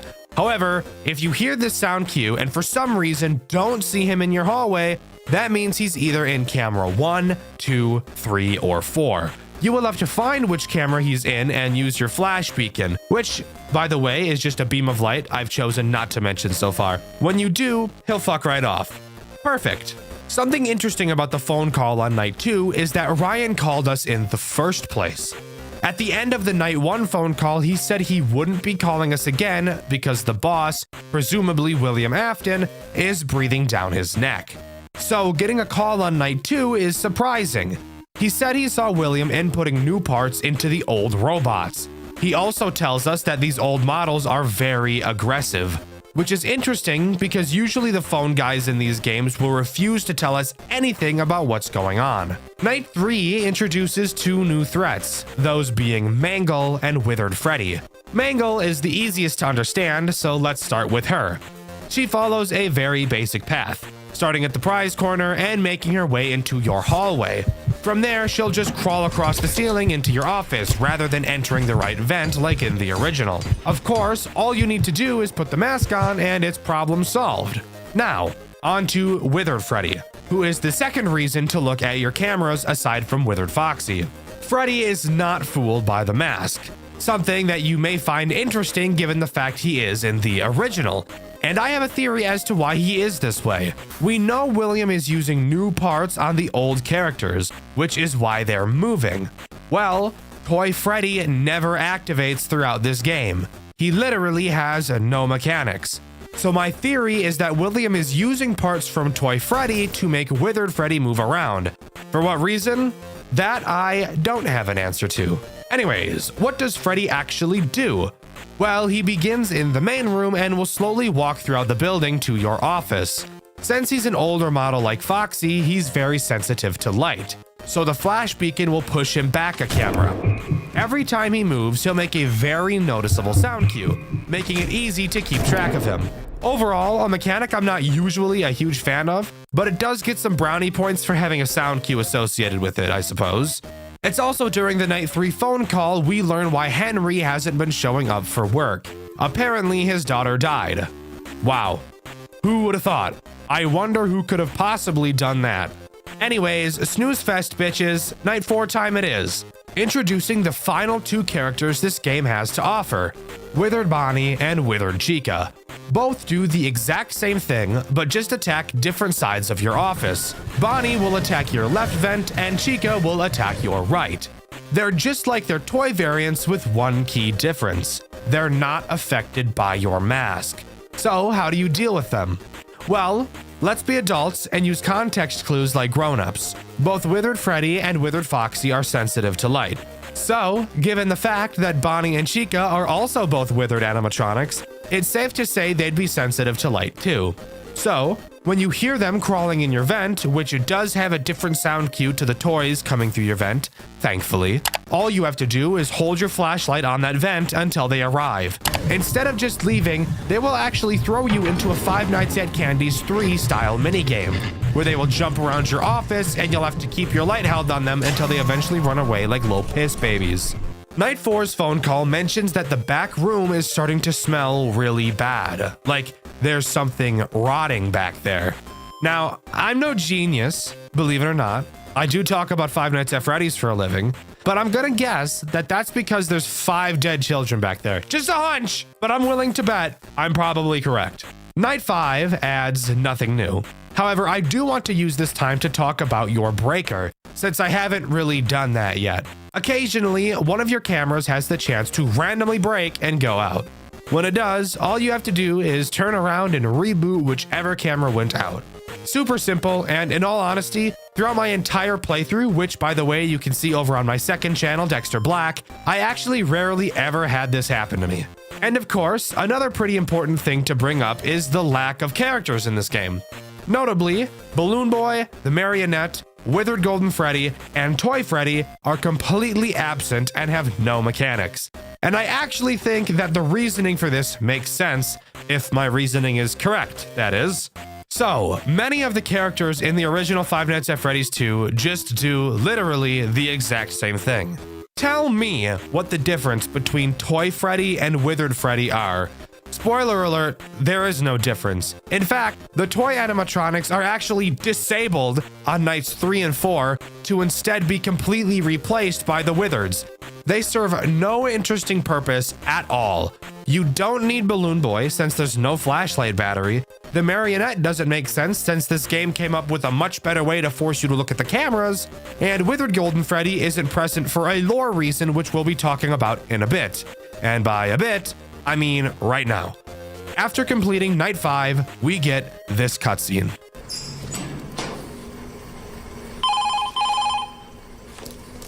Michael, William just pulled into the parking lot. You need to get out of there now.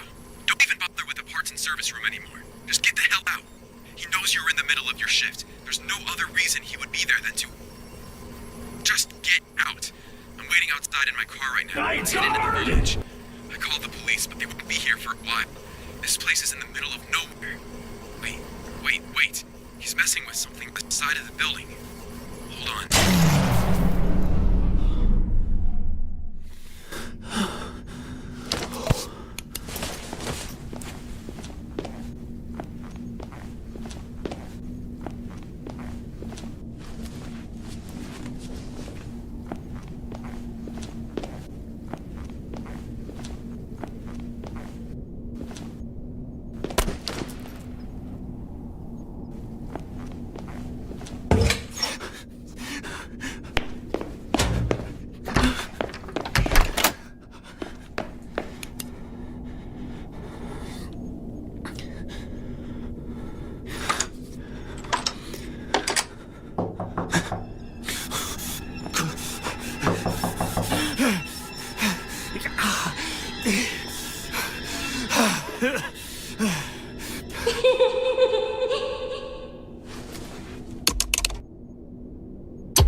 Calm down. I'm not going to hurt you. He's afraid of me. He won't follow you in here even if he could. How in the world are you talking to me? What do you mean? I'm right here, aren't I? You're not human. How could you talk to me? I'm not human? Look at my hands right here. I'm talking to you right now. But, never mind. Oh, this is insane. Who are you? My name is Charlotte. What the hell happened here? He hurt us really bad. I was bleeding here, then I fell asleep. I can't move anymore. You were bleeding? Yes, I was bleeding right here, I think. After that, I don't remember much. Then I woke up. Do you remember anybody else here with you? My friends were here. He hurt them too. I tried to stop him, but the more I cried, the more it hurt. I just wanted them to be safe. I'm sorry. You said he hurt us. Who is he? You know who he is. I believe I do. He's here right now. William. I know that. He won't come in here anymore. He is afraid of me and my friends. Are your friends the ones out there right now? Yes, but they're confused and angry. They're looking for the one who did this to them. Why are they so aggressive to me? I would never. William was masked when he hurt us. They don't know who to blame. It doesn't help that you're wearing that uniform. Why don't you just tell them? It's not that easy. I can't talk to them the same way I can talk to you. They won't listen to me. I think they're still in shock. How do you know the truth? My father knew William. They were business partners. I never thought he would hurt us. I trusted him. Do you really believe you're still human? I don't feel any different. I can still see my hands and they look like my own. I just feel a little cramped. If I think about it too much, I'll go mad. Where did William hide you and your friends after he hurt you? I don't know. As I said, I fell asleep after he hit me. Is there any way I can help you or your friends? Help you move on? Burn this place to the ground. But It's the only way to help my friends. They'll get nothing from revenge. It'll only make them more confused. okay, I can help you. Wait, one more thing. Yes? I haven't heard William in a couple of minutes. What is he doing right now? Hiding, like a coward, waiting for me to kill you. He thinks I'm like the others. He believes that when my friends inevitably kill either you or Ryan, they'll get the closure they need to leave their bodies. It's a pipe dream, but his last resort. He's been trying to get us out for days now without destroying the characters. Your father. You said he and William were business partners. His name is Henry, right? Yes, his name is Henry. Please tell me he's alright. I don't know. He's been looking for you. He filed a missing persons report to the police and he hasn't come into work for a week. I don't want him to see me like this. He'll find out the truth sooner or later. Okay, I think I'm ready. Thank you for this. Break those pipes in the kitchen and you'll release flammable gas into the building. Do you have a lighter? Of course. William is hiding in the bathroom right now, waiting for you to walk down the hallway. Don't worry, my friends will find him shortly. They're relentless, as you would know. He doesn't have the slightest clue how aggressive they've gotten. It won't be pretty. He'll get what he deserves. That he will. Quiet. Listen. Quick, now's your chance. Let this place just become a bad memory.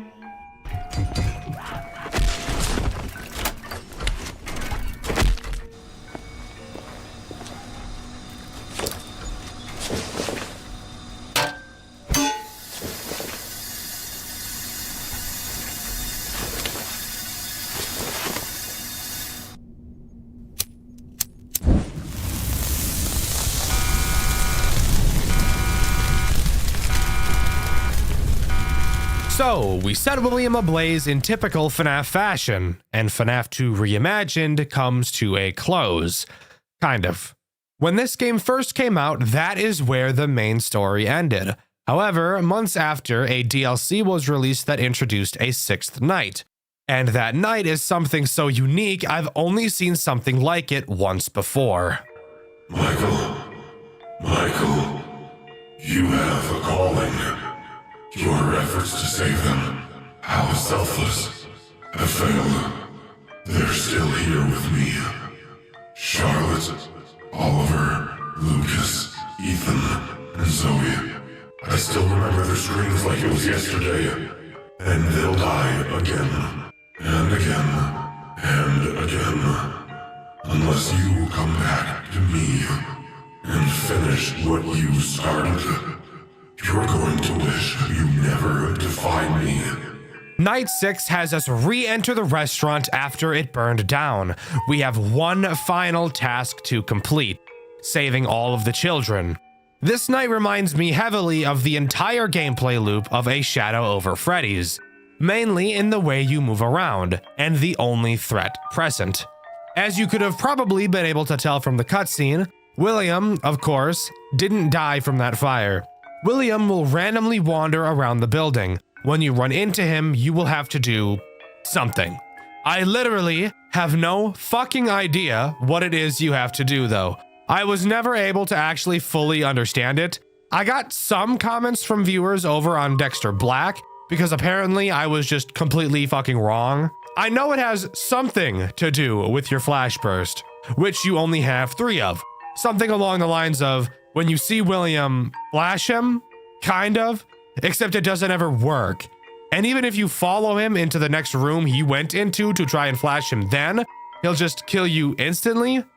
I literally have no idea. Maybe I'm just retarded. Anyways, how do you actually save the kids? Well, behind the stage, you'll find a crank. You will use this crank to muff up all of the withered animatronics around the building, who are now barely able to move. Each room that one of these characters are in are what's known as a safe room, meaning that William will not be able to catch you there. And if you have William's attention from him spotting you, you will lose said attention if you enter one of these safe rooms. Using these safe rooms is what I used while playing this game since I was too stupid to understand what I was actually supposed to do. Freddy's corpse is located in the kitchen. Bonnie is in the bathroom. Foxy is in some fucking room. I actually have no idea what the name of this room he's in is called. And Chica is in one of the party rooms. The big opening to the hallway is blocked off, so you'll have to do a pretty big loop around the building in order to get them all. When you go to use the crank on each of the animatronics, a long animation plays.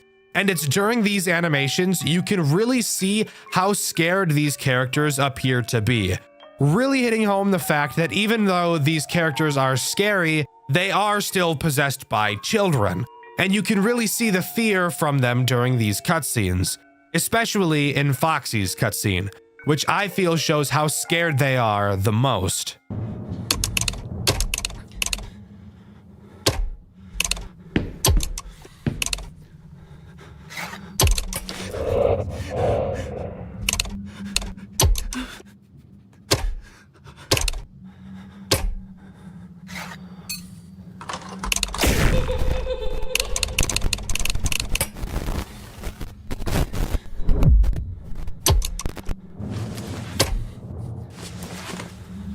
After saving all the kids, you can go to the back room to save Golden Freddy, only for this to happen.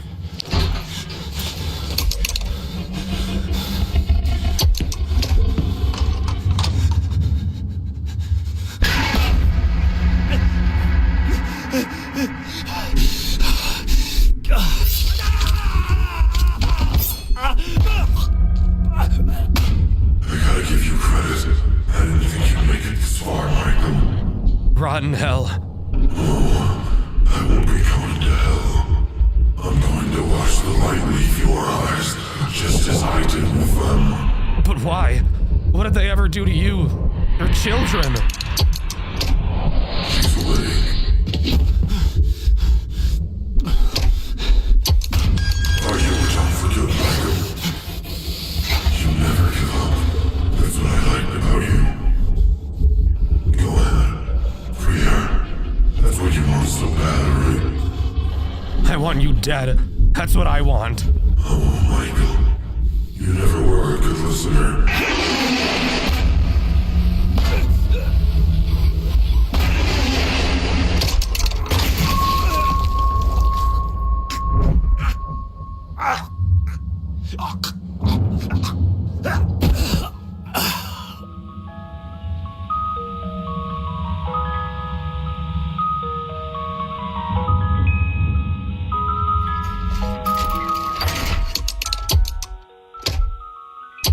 And with that, that's truly where Five Nights at Freddy's 2 Reimagined comes to a close. A borderline perfect recreation of one of the community's most hated official FNAF titles. But now we have to ask the question, was a remake like this necessary? Did we really need someone to change the original game? I think the answer to that question is a resounding yes. Out of all of the official FNAF games, even though FNAF 2 isn't my least favorite, I can totally agree that it is the most boring and, in my opinion, the most uninspired. I mean, FNAF 2 only released 3 months after the first, That is not a lot of time in development for a game of any degree, and I think it really shows. From reusing mechanics from other characters to artificially inflate the roster, to having mechanics so utterly boring and bullshit like the music box in Withered Foxy, I truly think it's only fair to say that this game did Five Nights at Freddy's 2 better than Five Nights at Freddy's 2 ever could itself. Not only does this game look better, it plays better, sounds better, and is more enjoyable to play overall. Nothing feels too RNG based, and each character's mechanics are solid and unique enough. One of my biggest issues with the original Five Nights at Freddy's 2 is the fact that there is only one vent noise, but there are around 14 different instances where a vent noise plays, making the entire night a confusing, overstimulating mess. Of course, another very common problem people have with Five Nights at Freddy's 2 is the RNG. Of course, technically speaking, it can be beaten with no RNG, but that requires you to have a fuck ton of timers and a bunch of other bullshit, and normal people probably aren't going to be doing all that. It's pretty normal for me to get suggestions for games to play, and especially so when a new FNAF fan game gets released. However, I'm going to be completely honest with you. Never throughout my entire YouTube career has a game been requested as frequently as the one we'll be covering today, and for a good reason. The game we'll be covering today is Forgotten at Fredbear's, the latest and greatest FNAF fan game in this ever-growing genre. Strap in, everybody. This game has a lot of fun stuff to talk about, and you will soon see why it's so hyped up. However, I feel it does have one big downside. Before we can start talking about what this game has to offer in terms of an actual gameplay loop, we first have to talk about what happens before the game even begins, that being the opening cutscene. I've done security work before, Mr. Afton. But this, the hours, the pay, it doesn't add up. Why me?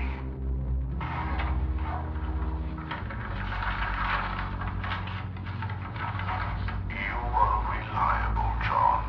That's all I need. A reliable man who does his job. The previous night guards will tell you everything you need to know. Do not concern yourself with the rest.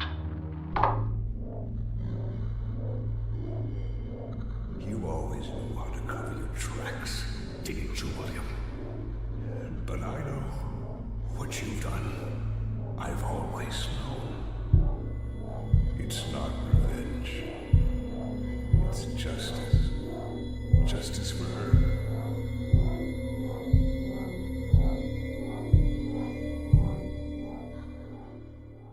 I won't let her be forgotten.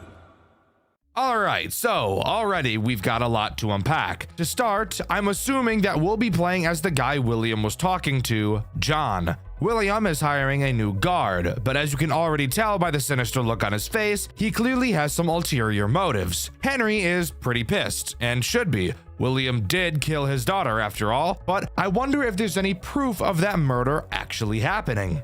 Afterwards, we're booted into an 8-bit minigame with a beautiful art style. Holy shit, this pixel art and animation is phenomenal. In it, we play as Evan, William's son, the crying child. However, instead of Evan getting bullied by the teenagers, Evan witnesses Charlotte being bullied by them instead. They push her outside into the freezing rain and Evan follows after her, only to watch William, his father, approach her and kill her in the alley. Evan runs back inside to Henry, Charlotte's father, and tells him what he saw. During their conversation, we can see the security puppet bolt past them in the direction of the exit door Charlotte got pushed out of, and this minigame comes to a close. So wow, this early in the game and we already saw the death of the first child. Should be kind of crazy out here, I suppose. Anyways, moving on to talking about night one and what this game really has to offer. The first thing I want to point out is how beautiful this game looks, especially when it comes to lighting. The designers of this game absolutely nailed the atmosphere of this game, and trust me, it only gets better the further down the rabbit hole we fall. The controls of this game are really a masterpiece, I can't lie. In my FNAF Rewritten 87 video, I mentioned how much I hated the way the mouse controlled, and how it was probably my biggest issue with the game. I cannot make the same complaint about Forgotten at Fredbear's. This just might be the most satisfying and responsive mouse controls I've ever felt while playing a FNAF game before. You wouldn't think you'd really notice a difference between FNAF games, but when you play as many as I do, it will be something you pick up on really quickly, and I really appreciate the devs of this game for nailing this so perfectly. Anyways, what about the tools at our disposal? Well, this game keeps it pretty simple. In our office, we have 2 entrances, I think. I know the door to our left is an entrance, but I'm also pretty sure that this big blurry thing in front of us is also a door, and this is corroborated by the way the camera map is set up as well. You can walk up to the door on your left, but just doing so will make it seem like it doesn't do anything at all. It will become very apparent what this door does once we start talking about one of the threats this night introduces. Of course, this game also has a camera system, as I already mentioned, and it comes equipped with several speakers to play music over. I'm sure you can guess where this is going. Before we start talking about threats, I think we should talk about this night's phone call and why I feel it's so weird. There are actually 2 phone guys, and each of their names are Joe, referring to themselves as Joe A and Joe M. They mention what we'll be doing throughout the night, but who cares about that? They also mentioned the disappearance of Charlotte and how it affected Henry. Apparently, now he's just hiding out in the basement. The Joes said they snuck into the basement to see him, but were caught and thrown onto the day shift, which is why we're on the night shift now. Very, very interesting and intriguing stuff. And if we don't figure out what's down there, I think I might tear my foreskin off. I think I should also make it clear that Henry is under the impression that William is on the night shift, so it appears William hiring us is a type of cover-up for something. Maybe that's why he looked so sinister. So, time to talk about the 2 threats this night introduces. To begin, we'll talk about Spring Bonnie. Another quick thing I want to mention is the character designs these animatronics have. They all look super sleek, but Jesus Christ, are they uncanny and terrifying looking. If I were a kid coming to these restaurants, I don't think I'd ever want to come back. These things are scary as fuck. Anyways, what does Spring Bonnie do? Well, he makes use of that left door I mentioned earlier. He will make his way around the cameras and to said door. He will then literally push it open. And I think you'll enjoy watching what you have to do for yourself next. Oh my God.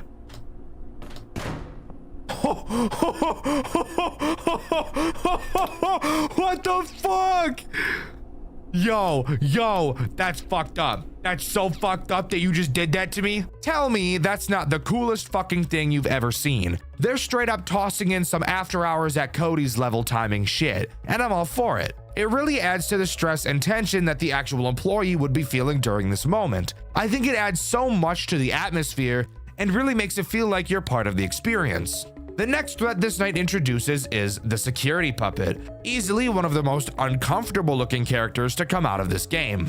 The way she works is very simple, but that doesn't make her mechanic stop me from blowing my foreskin up like a balloon and making some balloon animals out of it. The puppet will come out of the prize corner and attempt to get to your office. However, instead of having a bullshit music box, she instead is just attracted to the sound of music. Most of the cameras on the map have a music button I mentioned earlier. If you hold down one of these buttons, music will begin to play. However, only so much music can be played on each camera. You'll be able to see the music draining on the button, so you'll have to use it sparingly. If you play the music on a camera adjacent to the camera the puppet is on, the puppet will be dragged into that camera. Continue doing this to pull the puppet away from your office, and make sure you're keeping track of how much boof juice is in your music boxes, and you'll be a-okay. Something you'll notice is that this night ends at 3 a.m. I thought that was really weird, but guess what? We're not even close to being done talking about the first night, as we're thrown into a repair minigame after completing the main part of that night. In this vent area, there are 4 vents, one on each side of you. Ignore how we even got to this position. I'm assuming we just climbed through one of the vents possibly. The goal of this minigame is to repair each of the 4 vents by doing a different minigame for each. But before we talk about these minigames, let's talk about the 2 threats we'll have to deal with at the same time. The first and most annoying threat is Balloon Boy, because of fucking course it is. He can come through 3 of the 4 vents. You'll notice one of the vents has a door you can close on it. This vent will be reserved for the other character this night introduces, so Balloon Boy can travel through the other 3. Balloon Bitch will be laughing constantly to inform you as to which vent he is going to try and come through. Once he gets close, simply flash your light at him and he'll dive back into the hellhole he came from.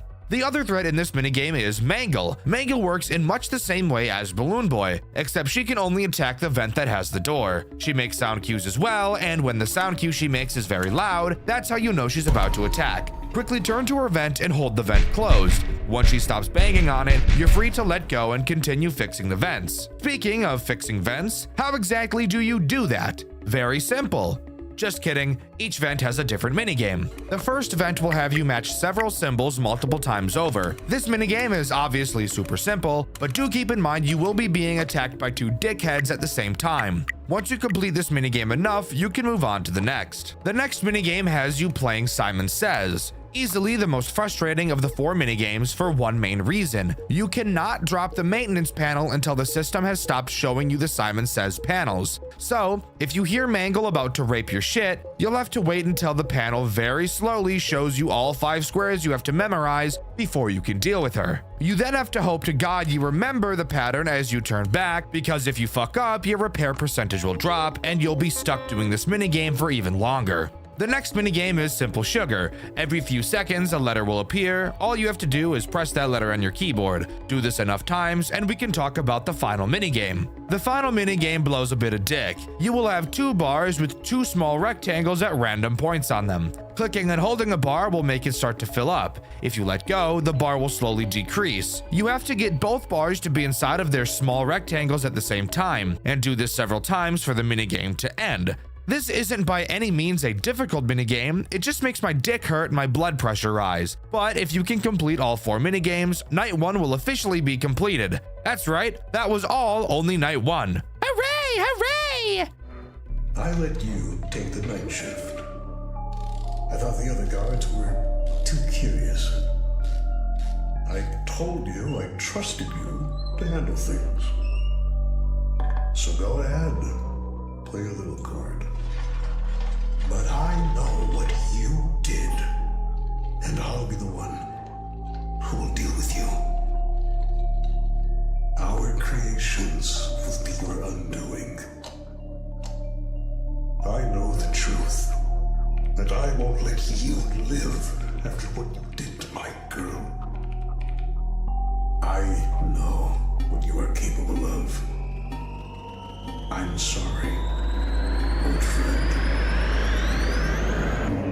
Well, would you look at that? Henry appears to be tampering with the animatronics to make them more hostile to attack William, since obviously Henry is aware that he killed his daughter. However, what Henry doesn't know is that William isn't actually working the night shift like he said he was. William is 3 steps ahead. He knew Henry would do something like this, so he lied to Henry that he'd be taking the night shift and hired us in his place. This is actually some really cool light Yagami type storytelling. I actually really like it. Now, moving on to Night 2, we have the night segment to talk about, and the new threat that this night introduces. The little whiny, annoying bitch himself, Balloon Boy. Balloon Boy's mechanics are honestly pretty simple. You just need to have some decent reaction time. Balloon Boy will move around the cameras at complete random, so tracking him just doesn't even matter at all. At random times, he will enter one of your 2 vents. A very loud, obvious sound cue will play when he does so. A few seconds after you hear the sound cue, he will drop down from any of the 2 vents on your office ceiling. All you have to do is click whichever vent he's in, but you do have to be very fast since you will not have a lot of time to click on him. Once you click him, he'll crawl back into the vent like the disgusting little fucking nematode he is, and then his cycle will repeat. In all honesty, I like Balloon Boy's mechanic. Reaction-based mechanics are always something I'll favor since it's just something I feel I'm better at. However, I do have a complaint with the response of this mechanic. Let's use Spring Bonnie as an example. When you properly hit a timing during Spring Bonnie's attack, there is a visual indicator that you did so. Obviously, that being Spring Bonnie recoiling from you slamming on the door. This gives the user positive reinforcement that they are doing what they're supposed to be doing properly. Visual indicators are always very important things to have in your games for responses to the player's actions to let them know that the actions they are performing are intended. Balloon Boy has 0 visual indication that you are dealing with him. Not only does this make dealing with him feel super unsatisfying every time you do it, but it can also be very confusing when you're first learning the mechanic. Let me give you the most basic example of a visual response indicator for those of you that don't want to do anything fancy. When you hover over the door to your office, your mouse changes to this sprite to indicate that yes, this is something that can be interacted with. Even this is enough of an indicator to let the player know what they should and shouldn't be trying to interact with. When Balloon Boy drops down from your vent, when you hover over the vent, not even this mouse change is present. Even though you are supposed to click on the vent, they give no visual indicator that you're supposed to do so. And when you do click on the vent, nothing seems to happen, as Balloon Boy will finish out his animation before closing the vent behind him and leaving. So when you click it, it literally feels like nothing happened at all. Is this a nitpick? Of course it is. However, I feel it's these little details that matter the most. When small things like UI and visual indicators are done properly, you won't even realize they're done properly at all, but you will realize when they're done poorly. Anyways, enough talking about that. Now it's time to talk about this night's post-night section, wherein instead of repairing the vents, this time around we're repairing Fredbear. This section is miles easier than the last. All we have to do is take Fredbear's head off, which you have to do very slowly or he will give you a rim job, which I'm personally just not a fan of. Afterwards, you'll have to remove his eyes. However, you can only remove them while they're moving or else he'll see you and Playing your butt like a sandbox. After that, get replacement eyes and put them and his head back on. Next, open his chest and do an Among Us wire and electrical task on his back. They even put symbols for all my other brothers who are colorblind, which I really appreciate. Put his chest back on and there's only one thing left to do. Run some diagnostics like we're Dr. House. Spoiler alert, it's not lupus. These are kind of like the salvage minigames from Pizzeria Simulator. You'll have to play some sounds that correlate to each of Fredbear's body parts. If at any point he starts twitching like a drug addict, stop holding the button, or he'll hold your butt and squeeze way too hard for your liking. After you finish that, night 2 is complete and we move on to night 3, but not before seeing something a little interesting on our screen. Oh shit, we got a crying bitch, dude. Get your ass up. Yeah, that's right. Get your ass up. He's home again. Did you hear the door, Evan? You saw her, didn't you? Charlie, bleeding. I didn't mean to see. I just wanted to check up on her. But you did see. You saw what he really is. He wears a smile in the daylight, but you know. You didn't forget. I don't want to remember. Too late. You know what happened to your sister, Evan? She's at Mom's. She's just visiting. No, she's not. Do you really think you're safe here with him? Lie still tonight. Don't speak. For next time, he'll open the door. No. Please don't be him. Oh. Evan, there you are, bud. Wanted to check on you. Your birthday's coming up. Got something really special planned. Yeah, sure. Thanks. Been quiet lately. Everything okay? Just tired. Alright. Get some rest then. He's lying. You saw it. Charlotte. The alley. His hands. Henry's gone. We don't know why. You can't let him get away with this, Evan. Stop. Stop talking. You remember. And he can't know that. Ooh, shit. Night 3 only introduces one new threat, and I honestly don't feel like they're that much of an issue. But before we talk about that new threat, we need to talk about the insane phone call we got to hear. Joe A mentions that Henry was working on something that would make the animatronics be able to be controlled remotely, and they heard about it right after we noticed that Fredbear was tampered with, which was seen at the end of the post-night 2 repair section. When Joe A mentions this, Joe M gets incredibly angry, and we hear the following crash out of epic proportions. Joe! What the hell are you going on about? That's enough! Focus on the job, not on things that don't concern us. Right. Sorry about that. I don't know. With Henry still missing and all, it kind of makes you wonder, like, what was he really up to? And there's the new Freddy Fazbear's Pizza opening up later this year. Joe, I said that's enough! We're not here to talk about that. Stick to the script. We're here to help him survive, not gossip like old ladies. Or do you want him to end up like the others? No, of course not. I just... So, clearly they both are aware of something we're not. And from this point forward, Joe M is going to be a character I'm not a super big fan of in the slightest. But we can talk more about Joe M later. For now, let's talk about the new threat this night introduces. That new threat being Foxy, which turns out it was not Mangle in the vent, it was just Foxy, but he was all mangled. So it was basically fucking Mangle. Foxy is a character I was originally concerned was going to be a big pain in the dick, but again, I actually don't think that it's that big of a deal at all. Foxy is obviously in Pirate's Cove on stage. Every so often, you will be able to see him leaning forward, signifying he's about to sprint to your office like Tyson Gay and dig inside you like Scottie Pippins. When you see him leaning forward like this, all you have to do is close the curtains remotely for a bit until he calms down, then reopen them. You may be wondering, Dxtr, why don't we just keep the curtains closed the entire night? That's a very good question, and is actually the question I had when playing this night. But turns out, Foxy does not like it at all when the curtain is closed. And if it happens to be closed for too long, he'll grab the curtains with his butt cheeks and rip the bitches open to force his way to your office. And I think we can all agree that that is a fate we don't want to have happen. What I personally found was the best strategy as of now was to force pull the puppet to Foxy's camera and just camp the cameras constantly. Since there's no power, I don't have to worry about it. And Spring Bonnie and Balloon Boy make sound cues when they attack, so that made it really easy to know when I needed to drop the cameras.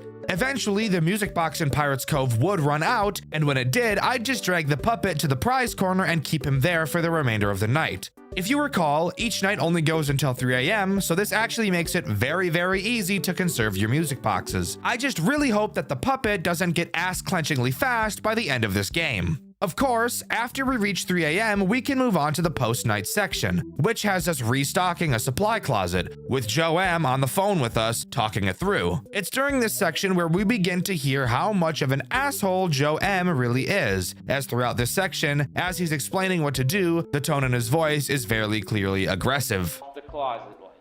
And don't move. Gotcha. Not even a single twitch. Got it? I got it. Damn, bitch. Let's stock the shelves fast and clean. It's the goal, asshole.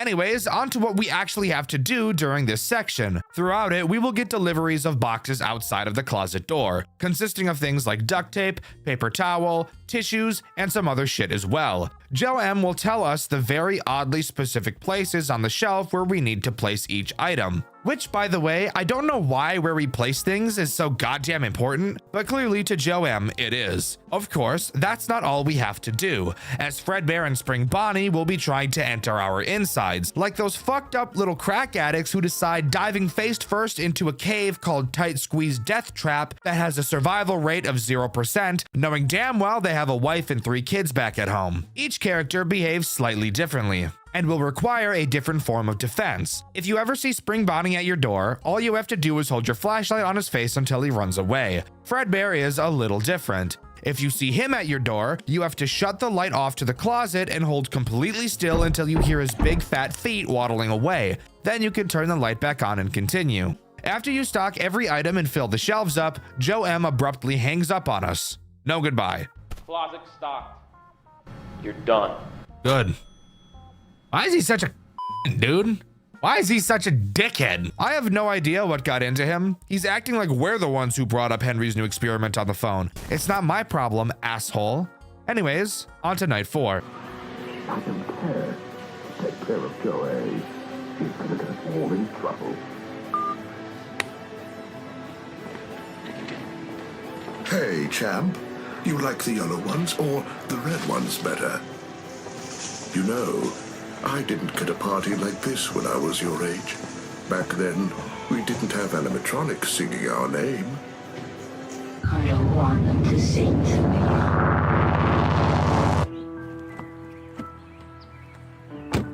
Come on, you'll love it. All your friends will be here. It's going to be perfect. Do I have to go? It It's only a few more days.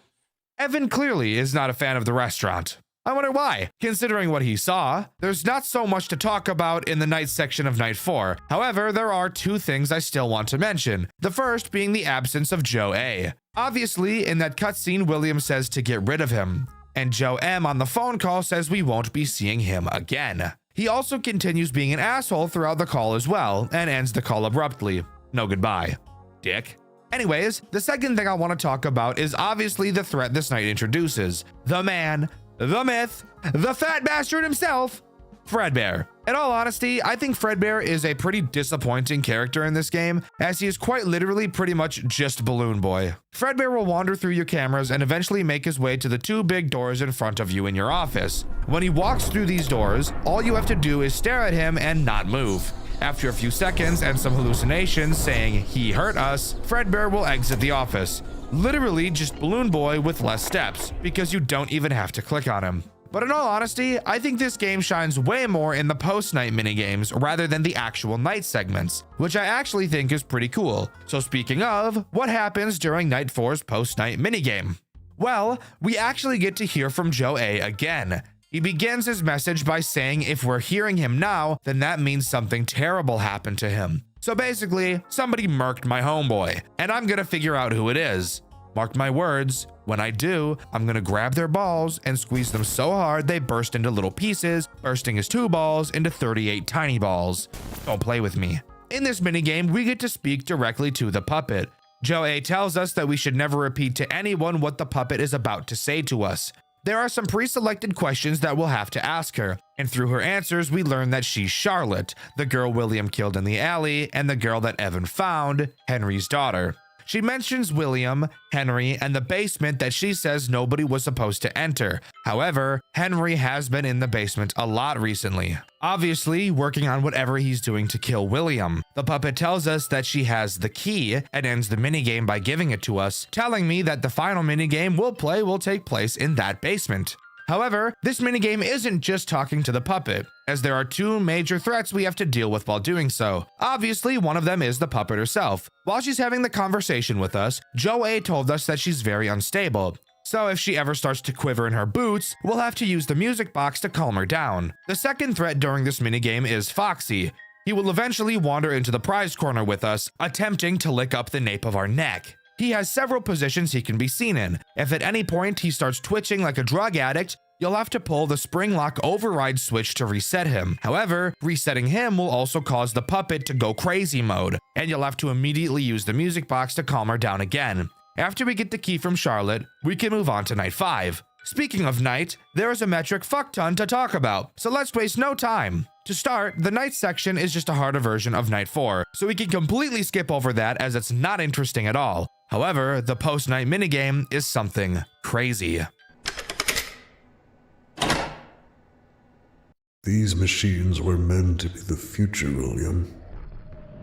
The start of something new. Freddy Fazbear's Pizza. A place where children can laugh again. A place where you and I could have built something good.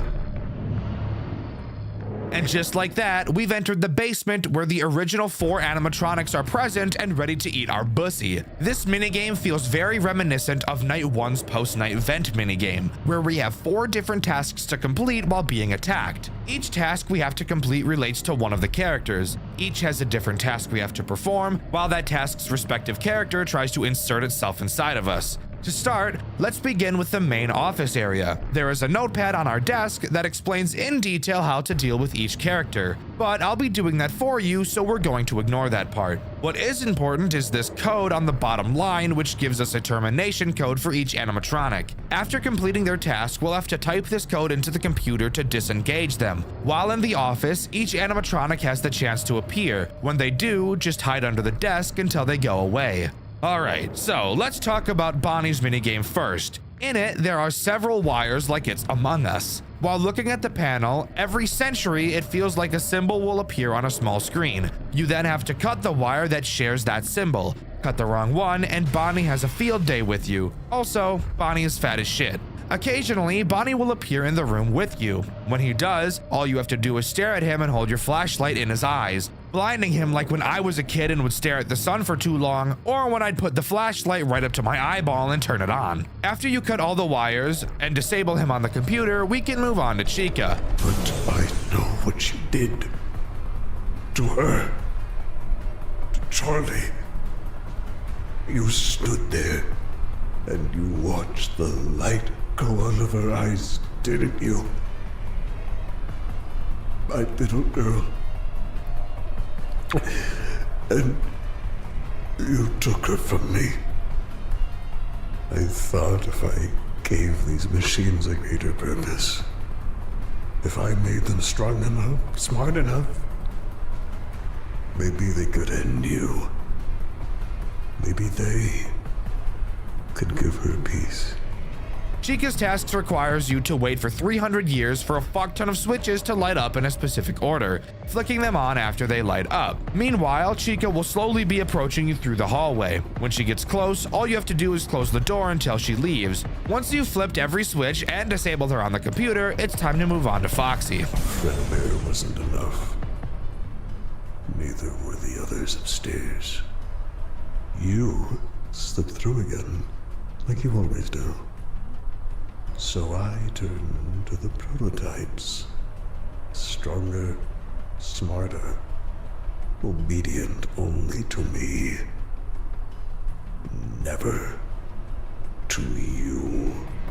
Foxy's minigame is by far the best in terms of it not taking 6,000 light years to complete. All you have to do is spin this crank in a circle more than I throw my ass in a circle when I play a FNAF game with no power and no music box. While you do this, Foxy will slowly appear out from behind the curtains. All you have to do is occasionally pull them closed and he won't be able to get you. Terminate him on the PC and we can move on to Freddy. I rewrote their code, set their purpose.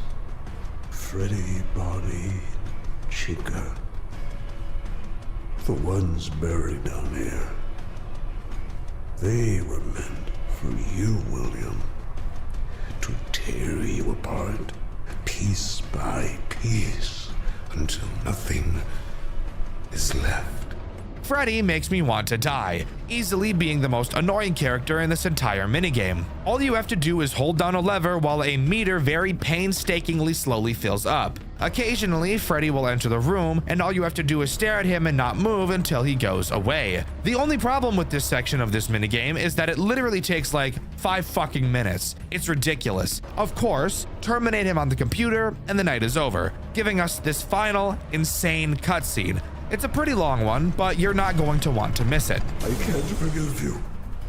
Not for Charlie. Not for Elizabeth.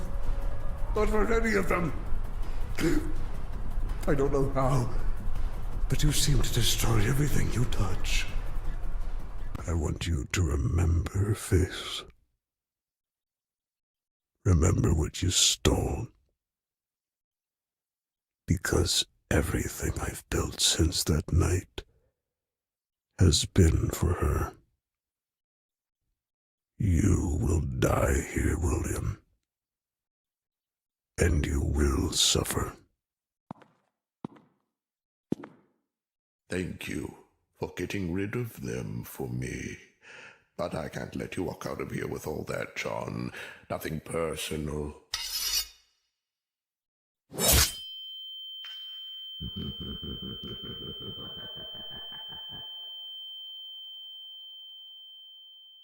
It's Evan's birthday, and all of the kids and William are standing around us. Henry enters and mentions he needs to talk to William. William, being in the spring Bonnie costume at the time, agrees and they head into the back room. Evan goes to follow them, but Michael drags him to Fredbear to do exactly what you'd think. I'll let the rest of the cutscene speak for itself, because it is truly one of the craziest things I've ever seen. Well, look who finally decided to come home. You're here about Charlie. Of course you are. Why'd you do it? You really don't know. It wasn't just about her. It was about you. What? You had everything. The money, the awards, Your name on every goddamn news article. Henry Emily, the genius behind Fredbear's. You were the face of the future. I was just the man behind the curtain, building your dreams. You had a wife who loved you, kids who adored you, and Charlie. God, she looked at you as if you hung the stars. Meanwhile, my wife left. Michael hated me. Evan feared me. And Elizabeth got too close to one of my creations, and I just let it happen. Because that's what I do, Henry. Everything I build turns to rot. But you kept building a dream. So I tore it down. I took something you'd never get back. Not because I had to, but because I could. I wanted you to wake up like I do, empty. Come on, give him a big old birthday kiss. Oh, he's gonna cry again.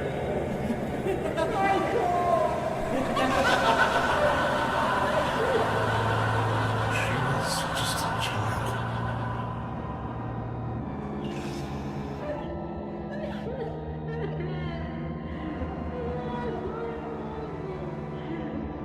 Evan.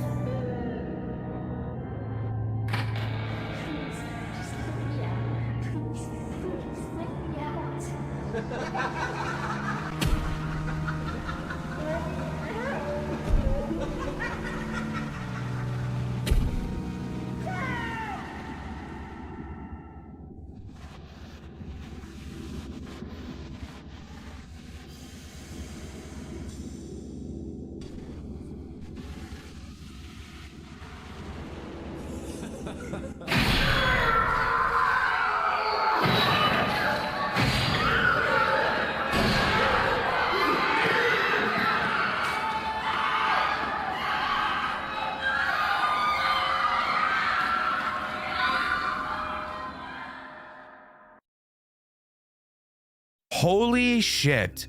William went to save his child from Fredbear, but Henry remotely causes the spring lock failure while William was out in the open in front of everyone, in front of his 2 children. The spring lock failure happens in public where there are plenty of people to see, and as far as I can tell, it's not even confirmed if the bite happens. This was easily the most shocking cutscene I've ever seen from any FNAF game, and you can see my reaction to it over on my second channel, Dxtr Black. Finally, we see the locked FNAF 4 box. We get the bad ending. There's something we're missing. And don't worry, we're going to get it. Throughout this game, several crumpled notes can be found in various locations. Collecting all 6 of them will allow us to see what's inside of the box. So let's go over each location where you can find them. The first page is on night 1. It'll be directly on your desk. It reads, Evan keeps crying every night.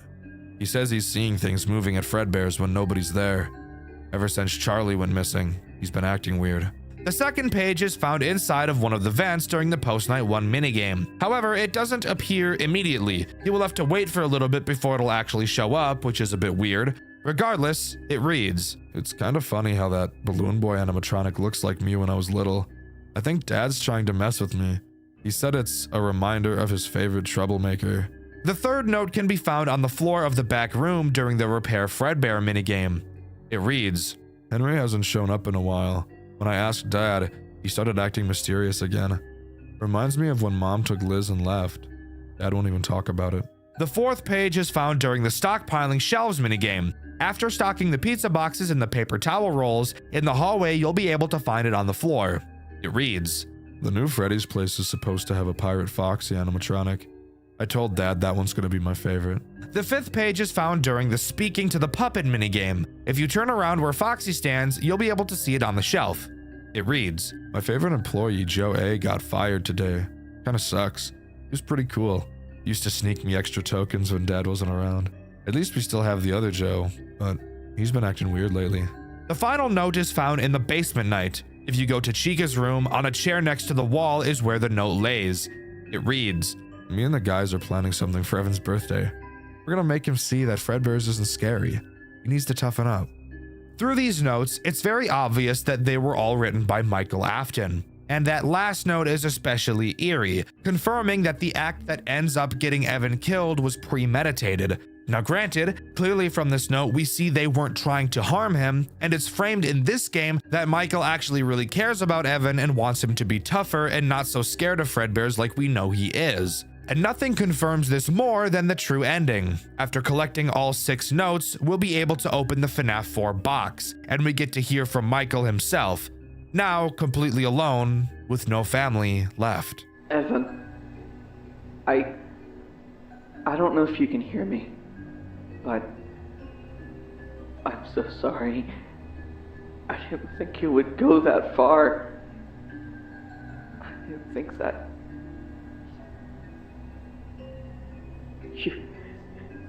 you were always scared of that place, and I made it worse. I thought maybe you'd laugh, or at least see it wasn't real.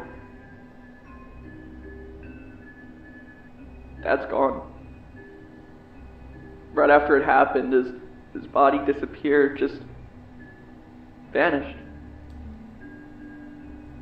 Now it's just me.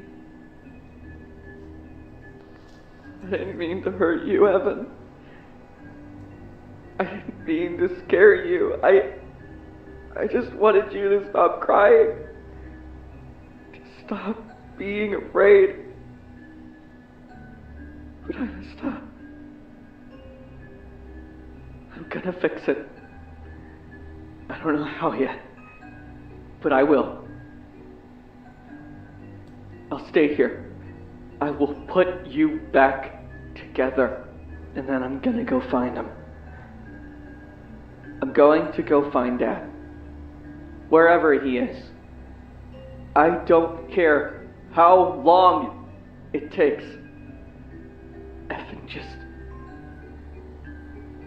don't leave me too. So, here we learn what will motivate Michael to do what he did in the first 2 Click Team games. After the Springlock failure, William's body disappeared, implying that, as he always says, he always comes back. Michael sets out on his quest to find his father, and Forgotten at Fredbear's comes to a close. Overall, I think Forgotten at Fredbear's is an insanely good retelling of the origin story of what started all the conflict in Five Nights at Freddy's. It's easy to follow, yet there are several little things you can pick up on early in the game that hint towards what's going to happen, and I love that. I do think that the night section gameplay mechanics are pretty weak, and I do believe that the post-night sections are where this game truly shines. But let me know what you think.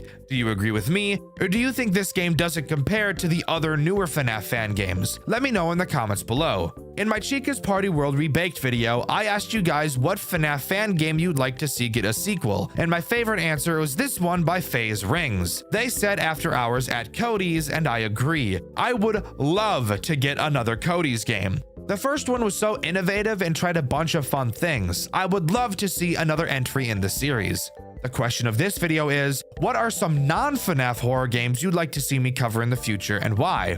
With the question of the video being asked, subscribe to the channel, I'd appreciate it a lot. Thank you to these 3 talented fans for your fan art. You can send yours in the Discord, link in the description. Thank you to all of my super fan channel members. You guys drank out of the Riz jug. That's a chug jug, but full of Riz. And don't forget to use the link in my description and download Raid to get super rare exclusive bonuses with 3 legendary champions and 1 free epic for new players. I've been Dxtr, and I'll see you guys in the next video. See ya!